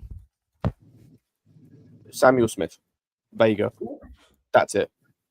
Who you say? Vega and Samuel Smith, and that's it. But neither of them actually. No, Vega's he didn't even bring him, so you can might as well consider him. Are you talking, Jimmy? Are you talking in the squad currently, or just that we have available? Oh we yeah, have no left back. No one. This fucking team, the way they put this team together is so fucking bad. If Cucurella stubs his fucking toe tomorrow, everything is thrown off. It's Gusto left. Everything is thrown off. The squad it's diabolical. I want to get a few points across. I'm just gonna listen to guys, and when they're ready to give me a chance, I'll say what I have to say. But all right, let me go through these super chats quick, and then I'll give you that chance. So big up Assad saying, "Big up, love the show with only you. I turn off when you have idiots getting personal with each other. Marasca is a fraud." Big up Assad. I mean, that's also why I do the monologue at the start, because like before, when it was just a panel, people used to say they never really got my side to that part. But big up, man. Big up, bro. Big up Sean saying directors are shit, owners are shit for keeping them. Fair enough, I'm with you with that, Sean. Big up, brother. Big up Connor saying Edwards misses. Karius, Oxlade-Chamberlain, Keita, Shaqiri, Minamino, Shimikas. Difference is the amount of spent on those total is 140 million euros in 7 years. The other difference is not a single player he just mentioned as a starter. I went and looked. The title-winning season. Yeah, I think only Keita would have looked at. No. I just had a look, by the way. That title-winning season, 9 of the signings in that starting 11 were his. All 9 were his. Yeah, I think a lot of these are like depth with the potential to be starters, bar maybe Keita with the price tag that he originally brought in. But big up Connor, big up David. Keita came for free. Well, yeah, Keita for free. Oh, I thought it was like 58 million or something. No, Keita was 50 million, but Keita wasn't a starter, bro. They're starting. You're right. My bad. But then he was brought to like compete and maybe be one. Oh yeah, no, he was brought to compete, but he wasn't brought in as a guaranteed starter because their midfield was already sorted. Okay, yeah, that's fair. Big up David saying these owners don't understand football. Primary goal is to limit financial losses by limiting wages. Sporting directors are doing exactly what the owners want. We are just lucky winning matters and is tied to finances. This is why I said I wanted to see how we move when we get Champions League, because like you have to win to a certain point to like make a good amount of money, and you make a lot from being in the Champions League. Whether we want to make the step up and the transfers necessary for us to compete in the league, I'm waiting to find out. Right now, I see a lot of transfers that I think we would have made from when we were 6th. I mean, if we finished 6th. But this is my thing. This is why I'm a bit annoyed about the whole situation. Big up, David, man. That's a really good super chat. I appreciate it. Professor, what did you want to say, man? Yeah, bless up the panel. One is the I heard somebody said building a team, it takes time to win the league. Not necessarily, because Chelsea in the past had a team built already. Roman by the team, he get Peter Kenyon from Manchester United, proven winner. All right, knows football, because Roman didn't know anything about football. but they get Peter Kennan who knows football. And how long do we take to win the league? We already been competing for a Champions League spot. We're in a Champions League spot before. So at this level now, we need to move on from there to another level. It's not about the owners, it's about what the owners do, the sporting directors, all those people around. Which one of those people on the board are winners? First, that was a different time. No financial fair play. Is Joe Shield a winner? So are you trying to say we can't bring somebody in? Is Joe Shield but he's not a sporting director. Is Joe Shield a winner or no? Is Joe Shield a sporting director? But you just asked which one of them was a winner, and we just said Sporting he's a part of the mix. I was mainly Is he a talking part of about the mix or is sporting- he not? I'm just trying to ask because we keep changing. He's part of the recruitment, not as part of the sporting director in terms of where we. All right, never mind. I don't know why I keep Plus, doing you can't go back to Peter Kenyon times and now times. It's totally different. They're not the same whatsoever. But Not the Manchester do it with Tiki. What's his name? Takeshi. Oh, and what the other one? Yeah. I can't Because remember their name. they also sell a lot of their players like we do as well. So that's how they're able to afford that as well. So they do that. We do as well. Yeah, exactly. They do that. My biggest thing when it comes to the sporting directors, There's so much more competition. Role, and I said this at the time. I've lessened my stance on this a little bit, but you don't have to go and get guys who are guaranteed winners in that position. What I want is guys who understand the position. And that was the issue with getting Winstanley and Stewart. Stewart had done it a little bit, like he at least had some level of experience. Winstanley, this is his first job in terms of sporting director ever. He wasn't a sporting director at Brighton. He wasn't a sporting director prior to Brighton. He's never been a sporting director. This is the first job he's had when he's a sporting director. He still ain't Yeah, one. he He's still ain't playing one. That's the issue. Bro, like look, for example, like Monchi, for example, he's not a world-class sporting director in terms of won loads of stuff at the top level, but he knows what the fuck he's doing. He can build a squad that's capable of winning the Europa League like a number of years. He can build a squad that's capable of getting top four. Look at the squad he's got at Aston It's a Villa. coach who have a winning mentality. You got to go on and on. That's just my opinion, and that's what I believe. So it's either we're gonna get a coach who has a winning mentality, or we're gonna get sporting directors who have experience. Because I look at the squad right now and it's very imbalanced. The squad is very imbalanced, very very imbalanced. It's like you're just playing puzzles, picking something and putting something, replacing something, and that's it.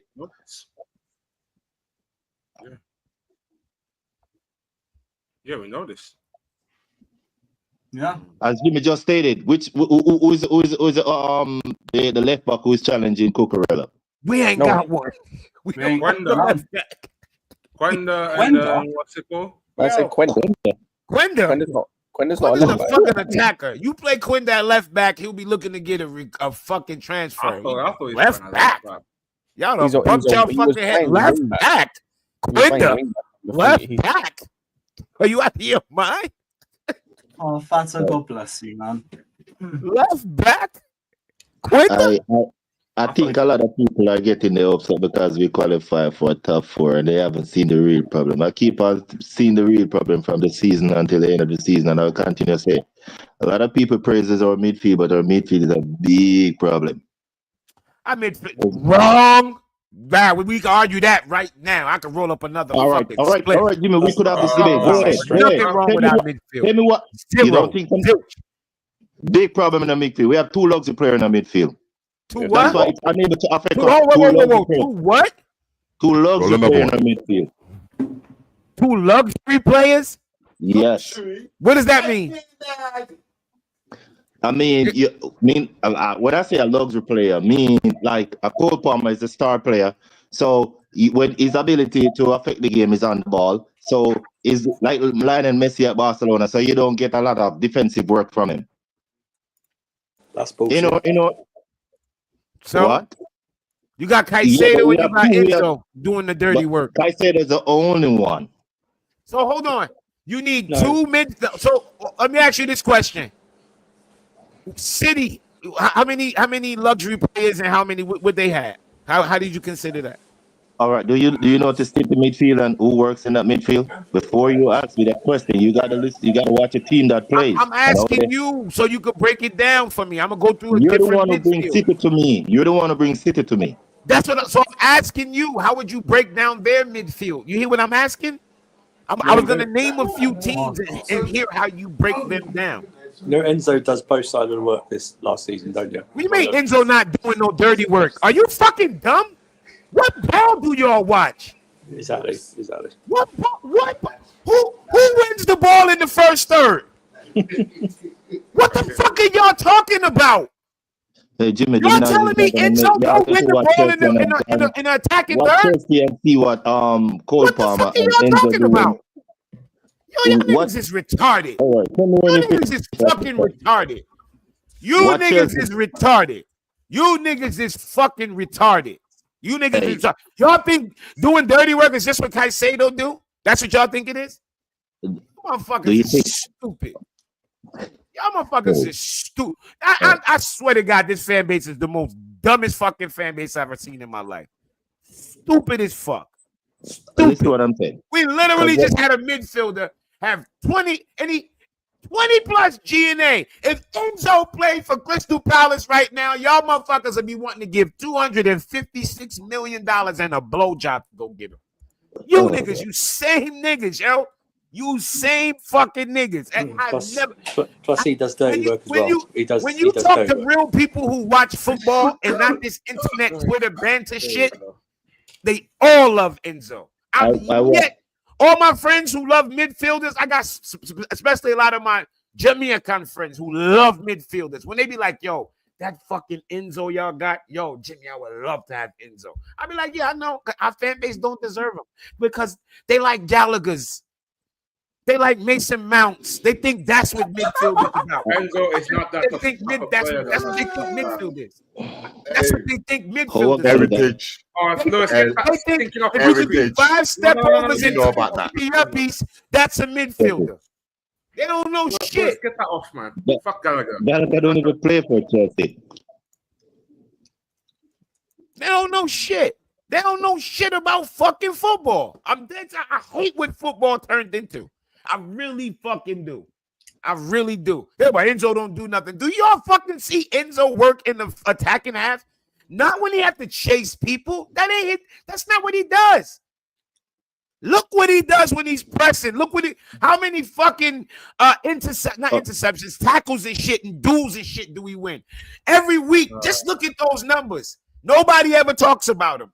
And even the ones he don't win, he's there to fight them. It covers a lot of ground as well. What are y'all talking about? Conor Gallagher just covered a lot of ground as well. What are you talking about, Gallagher, brother? We don't talk about Gallagher. Gallagher play for Chelsea? Talking about a player when not good at all. But talking about our midfield, it's a big problem. And I continue to say that until people that cried about Gallagher don't say shit about the fact that he's on fucking Atletico Madrid's bench now. Oh, he's gonna go to Simeone and cook. Nope. That nigga's a line cook. Fuck out of here about cook. He's not even a sous chef. He's a fucking line cook. That nigga get the fuck with the rosemary, scallion, thyme, the onions. Dice up, look at onion on them sitting there. That's what he do. He don't ever touch a piece of steak. Fuck wrong with y'all.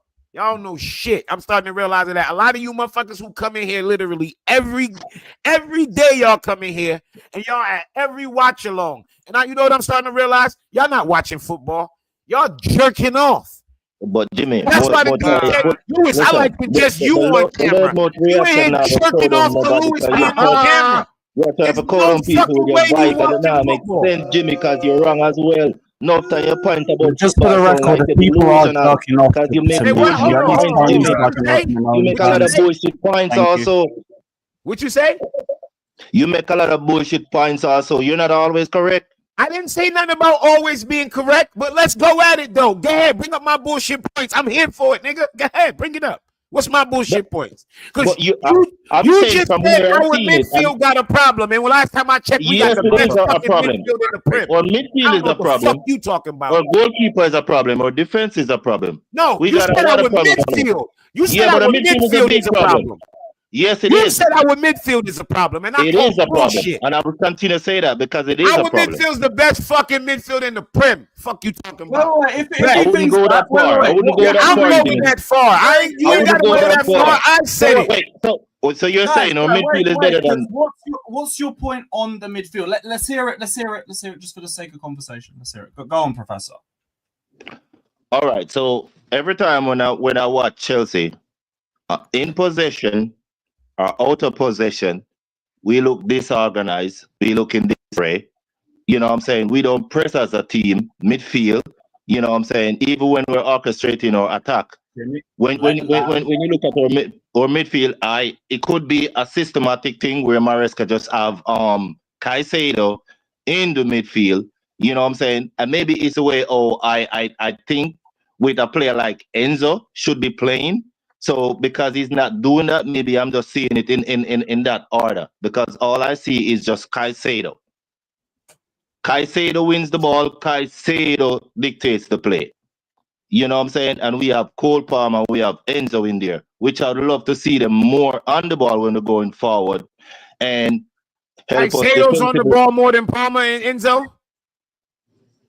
I think you might be watching. You lost on the Palmer one. I think you know what happens after the games people play FIFA and of the game of that day and they upload it on YouTube. Maybe you're watching that. What the fuck is you? When does Caicedo dictate us going forward? When? Nick, I go smoke. No, fuck that. Y'all niggas be saying anything. When the fuck does Caicedo dictate where our attack go? When? Somebody tell me that motherfucking game. Which game was that?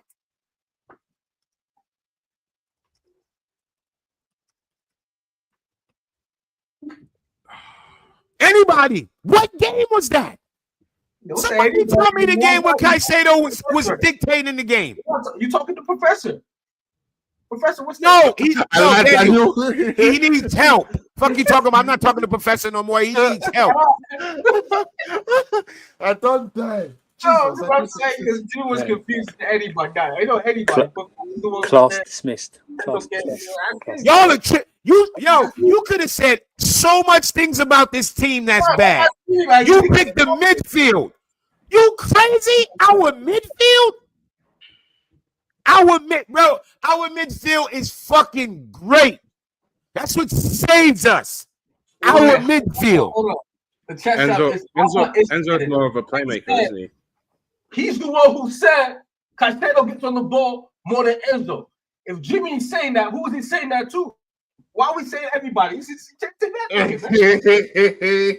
it's not everybody. I was talking to Professor, but he went silent. So I'm looking for help. I want to know what he said. Our midfield is unbalanced. It might have been a connection thing. We might come back. Our midfield is literally balanced. What more could you want out of Enzo and Caicedo? You got a playmaker and you got a fucking person that can break up play and be a playmaker. And you got Palmer. What are we talking about? Wasted minutes. That's what we're talking about. People say the same generic Twitter lines. There's no balance in the midfield. Okay, tell me who has a balanced midfield then. If our midfield's not balanced, Reaper, you fucking virgin, type the team in the Prem who has a balanced midfield. Go ahead, type their names. Yeah, type their names. Since our midfield is unbalanced, who's the team with the balanced midfield? Who's the team with the balanced midfield? Who got the great midfield? I would love to fucking know. Who got the balanced midfield? Newcastle, get the fuck out of here. Our midfield shit on Newcastle all fucking day. PSG. Fuck out of here about Newcastle. You niggas sound stupid. In the league. You niggas sound stupid. Yeah, the Prem League. Fucking niggas sound stupid. And then you gonna type City with two new players. You ain't never even seen them play. How the fuck you know if they midfield balanced? You idiot.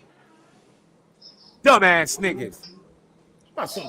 Newcastle. Big up David saying Big up David saying a different time we have spent $1 billion. Okay. Yeah, but who did we spend it on? Who did we spend it on? It depends. Like, what do you want me to look like? It depends, because we've before what? Yeah, the whole squad right now is about worth 700, 800. Before this two, I think it was before. At that time, I think it was Vivel though. Like before the Spawn Rex came anyway. No, they all came in at the same time. Because Vivel, after 4 or 5 months. Ravel left because the sporting director's got more say in building the squad over him, reportedly. Either way, he was out of there. It's not what you say. I find it hilarious that when you winning, everything seems fucking perfect. I mean, The it feels great, but the same motherfucking Liverpool fans I see strutting and bopping their stuff. 2-3 FSG out, FSG out, FSG out. The same FSG. They turned around and look what they doing now. So but they made changes though. Yeah, but that's my point. It's the same owners. It's the same fucking owners. If these motherfuckers fire these 2 cocksuckers and get the right dude in, we on our way. We on our way. So the owner's out. I don't give a fuck about who owned the team. Because if they hire the right motherfucker, you love your owner. They hire the wrong motherfucker, you gonna hate him. Yep. That was the point I was making. But yeah, that's you and him. Maybe that's you and him's argument because I didn't disagree with that. I definitely Nah, you didn't disagree with that. The owners aren't moving, but I just feel like they're judging, or they have to judge the sporting directors differently than they judge the managers. They have to. Like the manager, personally, I think if Todd Bowley was making the call, them niggas would be going.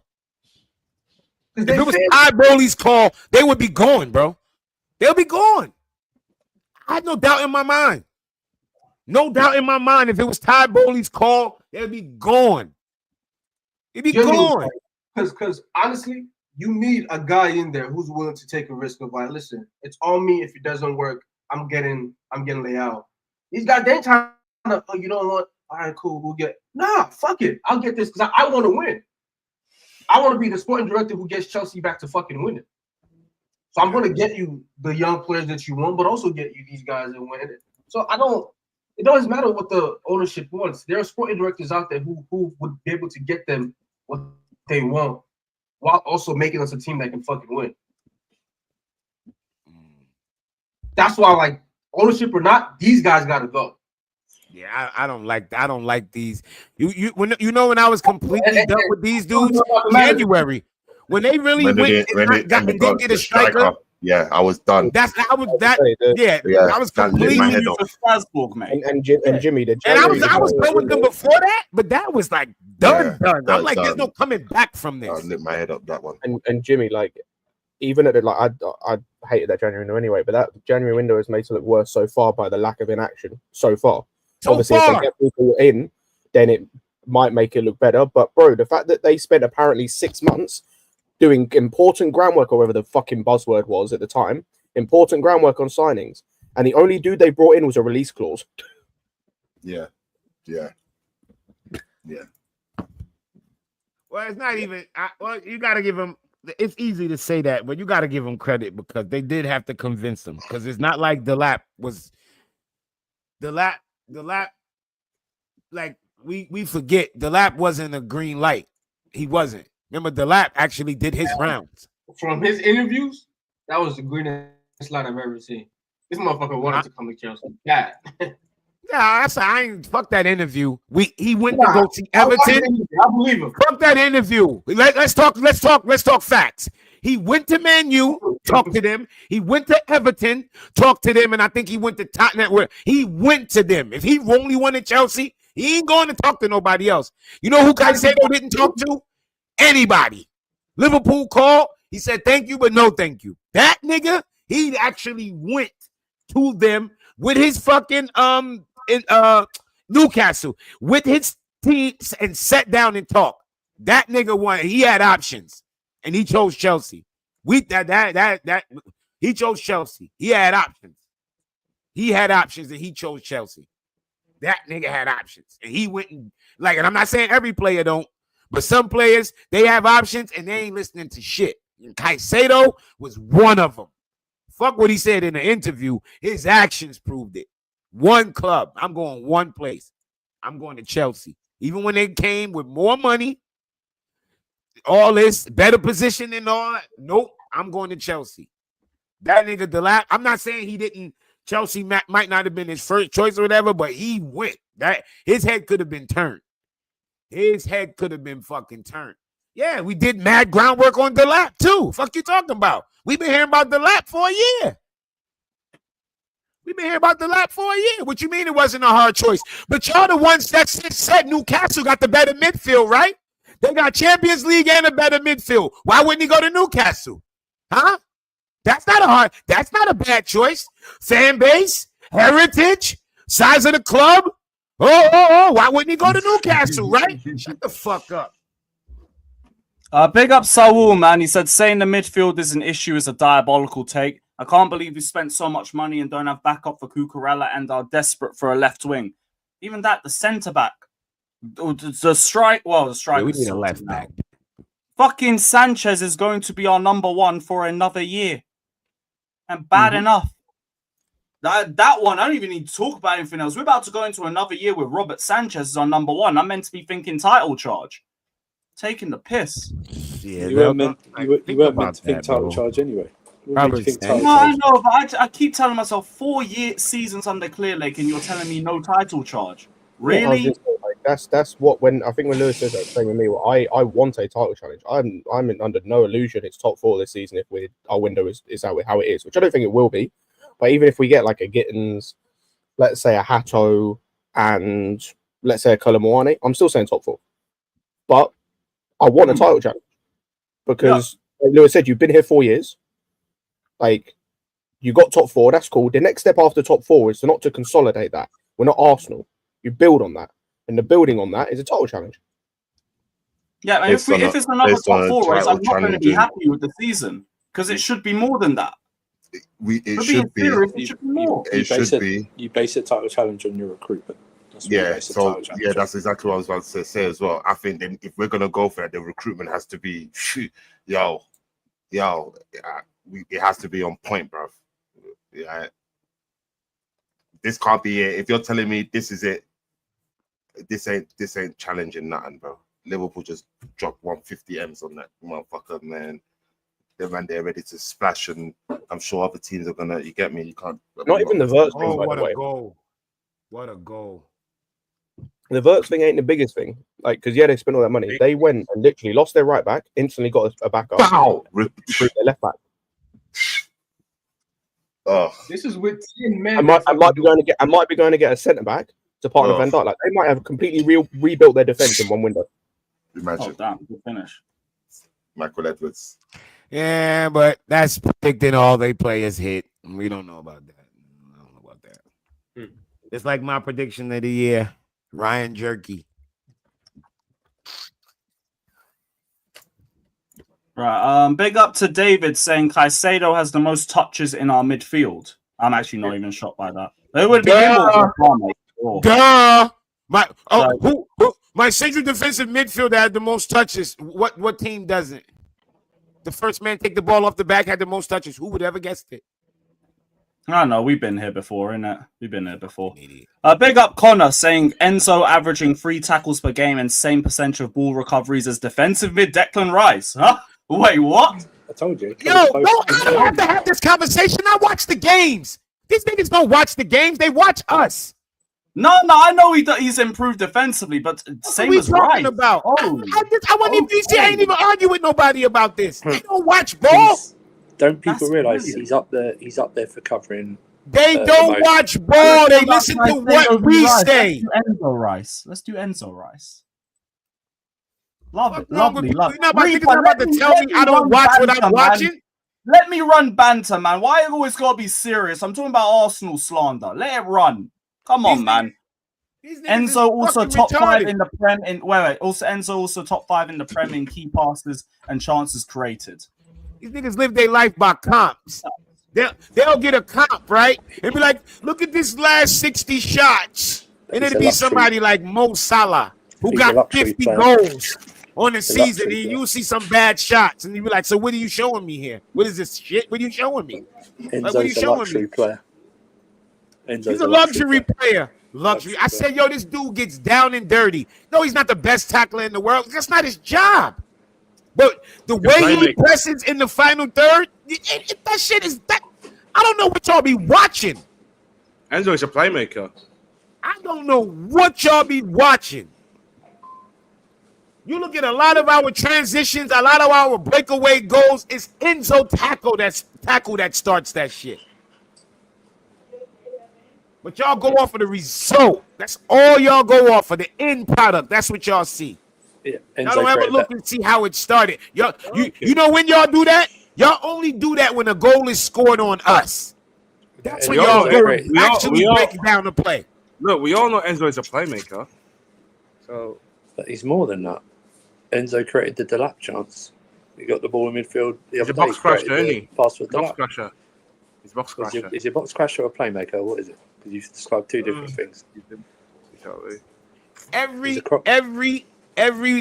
Everybody that I talk to about Chelsea, and they talk about our midfielders. Of course, they talk about Caicedo, but you gotta hear how they talk about the way they talk about Enzo. I be like, yo, our fans don't fucking appreciate what we have. They don't. They don't. A lot of my friends was like, yo, boy, I used to cook you over Enzo. He was like, yo, Enzo is turned exactly to what he looks like for Argentina. I said, yeah, I know. This year, that's what he looks like Argentina Enzo. Fernandez. Yeah. He looked like Argentina Enzo. It is what it is. You know what I mean? He just needs to get Reaper, nobody cares about you, nigga, because you here watching us all the time. We know you don't have a life. Oh, it's this guy, man. I'm tired of you, man. I don't even speak to you, mate. This is the first time I've seen you in like 2 years. Dismiss your thing. You're both wanker. What you on? How's everything, man? Hope you're good. I'm doing good, man. You know, I'm just listening to the convo, and I was on the way back. You know what I mean? And I was just listening to the convo, and I was just like, you know, I think I said this all the time to Scott, innit? You know, there's expectations, and then there's reality. You know what I mean? I always say that. It's not even like anything like crazy to say. I always say, listen, my expectation as a Chelsea fan, you can ask any Chelsea fan, they'll probably be like, oh, we want to compete for a title every season, right? That's a natural expectation, of course. But I think the reality of our situation is that the way we move, the way we act, it's gonna take a bit of time, guys. That's just the way it's gonna be now. You know what I mean? I've just come to that realization. You know what I mean? I've come to that expectation already that the way these guys act in transfer window, they get guys that need time to develop. They get time. They need time essentially to get well, right? No. So no. Bro, you can listen. You cannot listen. I had you that can sentiment, refuse, bro. I had that sentiment. You can refuse it, but that's what happened right now, my brother. You see that sentiment, bro? You see that sentiment you have right there? I was the champion of that sentiment. Yeah, I told everybody chill. This ain't Roman days no more. If you weren't born after a certain age, I'm sorry for you. We got all the time, bro. I was. You see now, I know the here I'm again. I want fucking title challenging, bro. If you're not, heads are fucking rolling. I've been waiting too long. Can you listen? Mindset process is fuck all of that. That's what they're doing. That's what they're doing, bro. Wait, for talking, hate me. You can say what you want about me, but that's what they're doing. Your nose, like up front. The funny thing was, get closer to the mic, man. You don't. Yeah, exactly. The funny thing about I always say is that I know what you're saying, though. I know what you're saying. I told Scott listen. I told Scott literally 3 months ago who we were gonna target in the window. So did I. Yeah, and listen, I'm 4-4 right now. Why you know what I mean? I'm 4-4 right now, so the window is barely fucking open. Y'all celebrating. Don't celebrate no transfer fucking celebration. I'm not. You gassing up your prediction. I'm not bitching, Jimmy. You know why I'm not bitching, Jimmy? Y'all niggas wait. Don't close September 1st, bro. No. Fuck that. It's literally fucking June 22nd. I don't need to justify any bitching or everyone to call it a big man. But what I will tell you is that I know what doing my club runs, so why do I need to bitch about it? I don't bitch about it anymore. I just tell you what's gonna happen. And that's how what usually happens. There's no need to bitch. I don't do that anymore, bro. That's not my style. So that's what I have to say, man. Is this hang on a minute, you have daily shows bitching about it. Is that it? No, not anymore, man. You know what I mean? It's only one week now. Yeah, I'll be real. When Ahmed does his shows, like he genuinely doesn't bitch. Like it's the rest of us on there that like he's just there, like he just kind of accepts it. I'm relaxed now, man. I'm relaxed. I always tell you, realization is key. Realization is key, man. Realization is the key. Realization in my ass, mate. How about that? Your mindset. You know, Fatou, bro. If you're so outspoken right now, you've got so much. How about that? No, You know, bro. If you're not happy about this, my brother, if you're not happy about this photo, you can go out there and do the and do some. Hey, Rudiger just came on, back from injury. That's it, man. Lovely. My center back, Antonio Rudiger. Let's go, Rudiger. Back from injury. Big up, man. Like fat kids are hard to kidnap. He says, "Would you trade Vega and Jackson for Muani to Juventus?" No. Hey, fat kids, was you at the game, fat kids? No, he's at the Esperance game. He's at the Esperance game. Oh, okay. I thought he was about to say you should have came and linked up. We had a little session over there. CB with his little shorty with him, his little fine little thing. Big up CB. CB, you got more ratings from me now, CB. You know how to pick problem with that. The problem with that message is Muani belongs to. You got good talent ID. Is real in and outsider life. You know them. The problem with that. The problem with that deal is that Muani belongs to PSG, not Juventus, so can't do that deal anyway. Oh yeah, I forgot about that. And even then, PSG same energy. No sideways step. Don't care. They got Kolo. You ain't a bum and everything, but you ain't gonna win me no league title, and you ain't no needle mover. So nah. What they was talking about? Buying him, loaning? What was the talk about? I don't know. It was Enquiry. Yeah, they're interested, but Jimmy, it's from one. I think he's the Ekatike replacement. But it was from one French outlet. No one else reported it. Just Nobody from else? one French outlet. Yeah. It wasn't Fabrice Hawkins. Doing a loan with him because PSG don't want him. I don't see us buying him. No, they want to sell. PSG want to sell. That's the thing. Isn't our relationship with PSG not great in a way? Like post DH and your guys. Money talks. It doesn't matter what the relationship is. Fair enough. Relationships change every day, man. I know they change every day. Yeah, they're trying to find a club for him anyway. Go, Pachucho. Good goal. 3-1. 3-1. Pachucha. Yeah, man, go off your part. You bet on this game? Listen, man. Listen, man. I don't need to go on live, man. I'm making enough money from one video per week these days. Thank you. Lovely, man. Lovely stuff. That's enough for part time. I'm reporting your channel. Is there any girl Ahmed that in the chat? Sadly, I don't need to do starting for a girl. I've already got Oi, one. come on.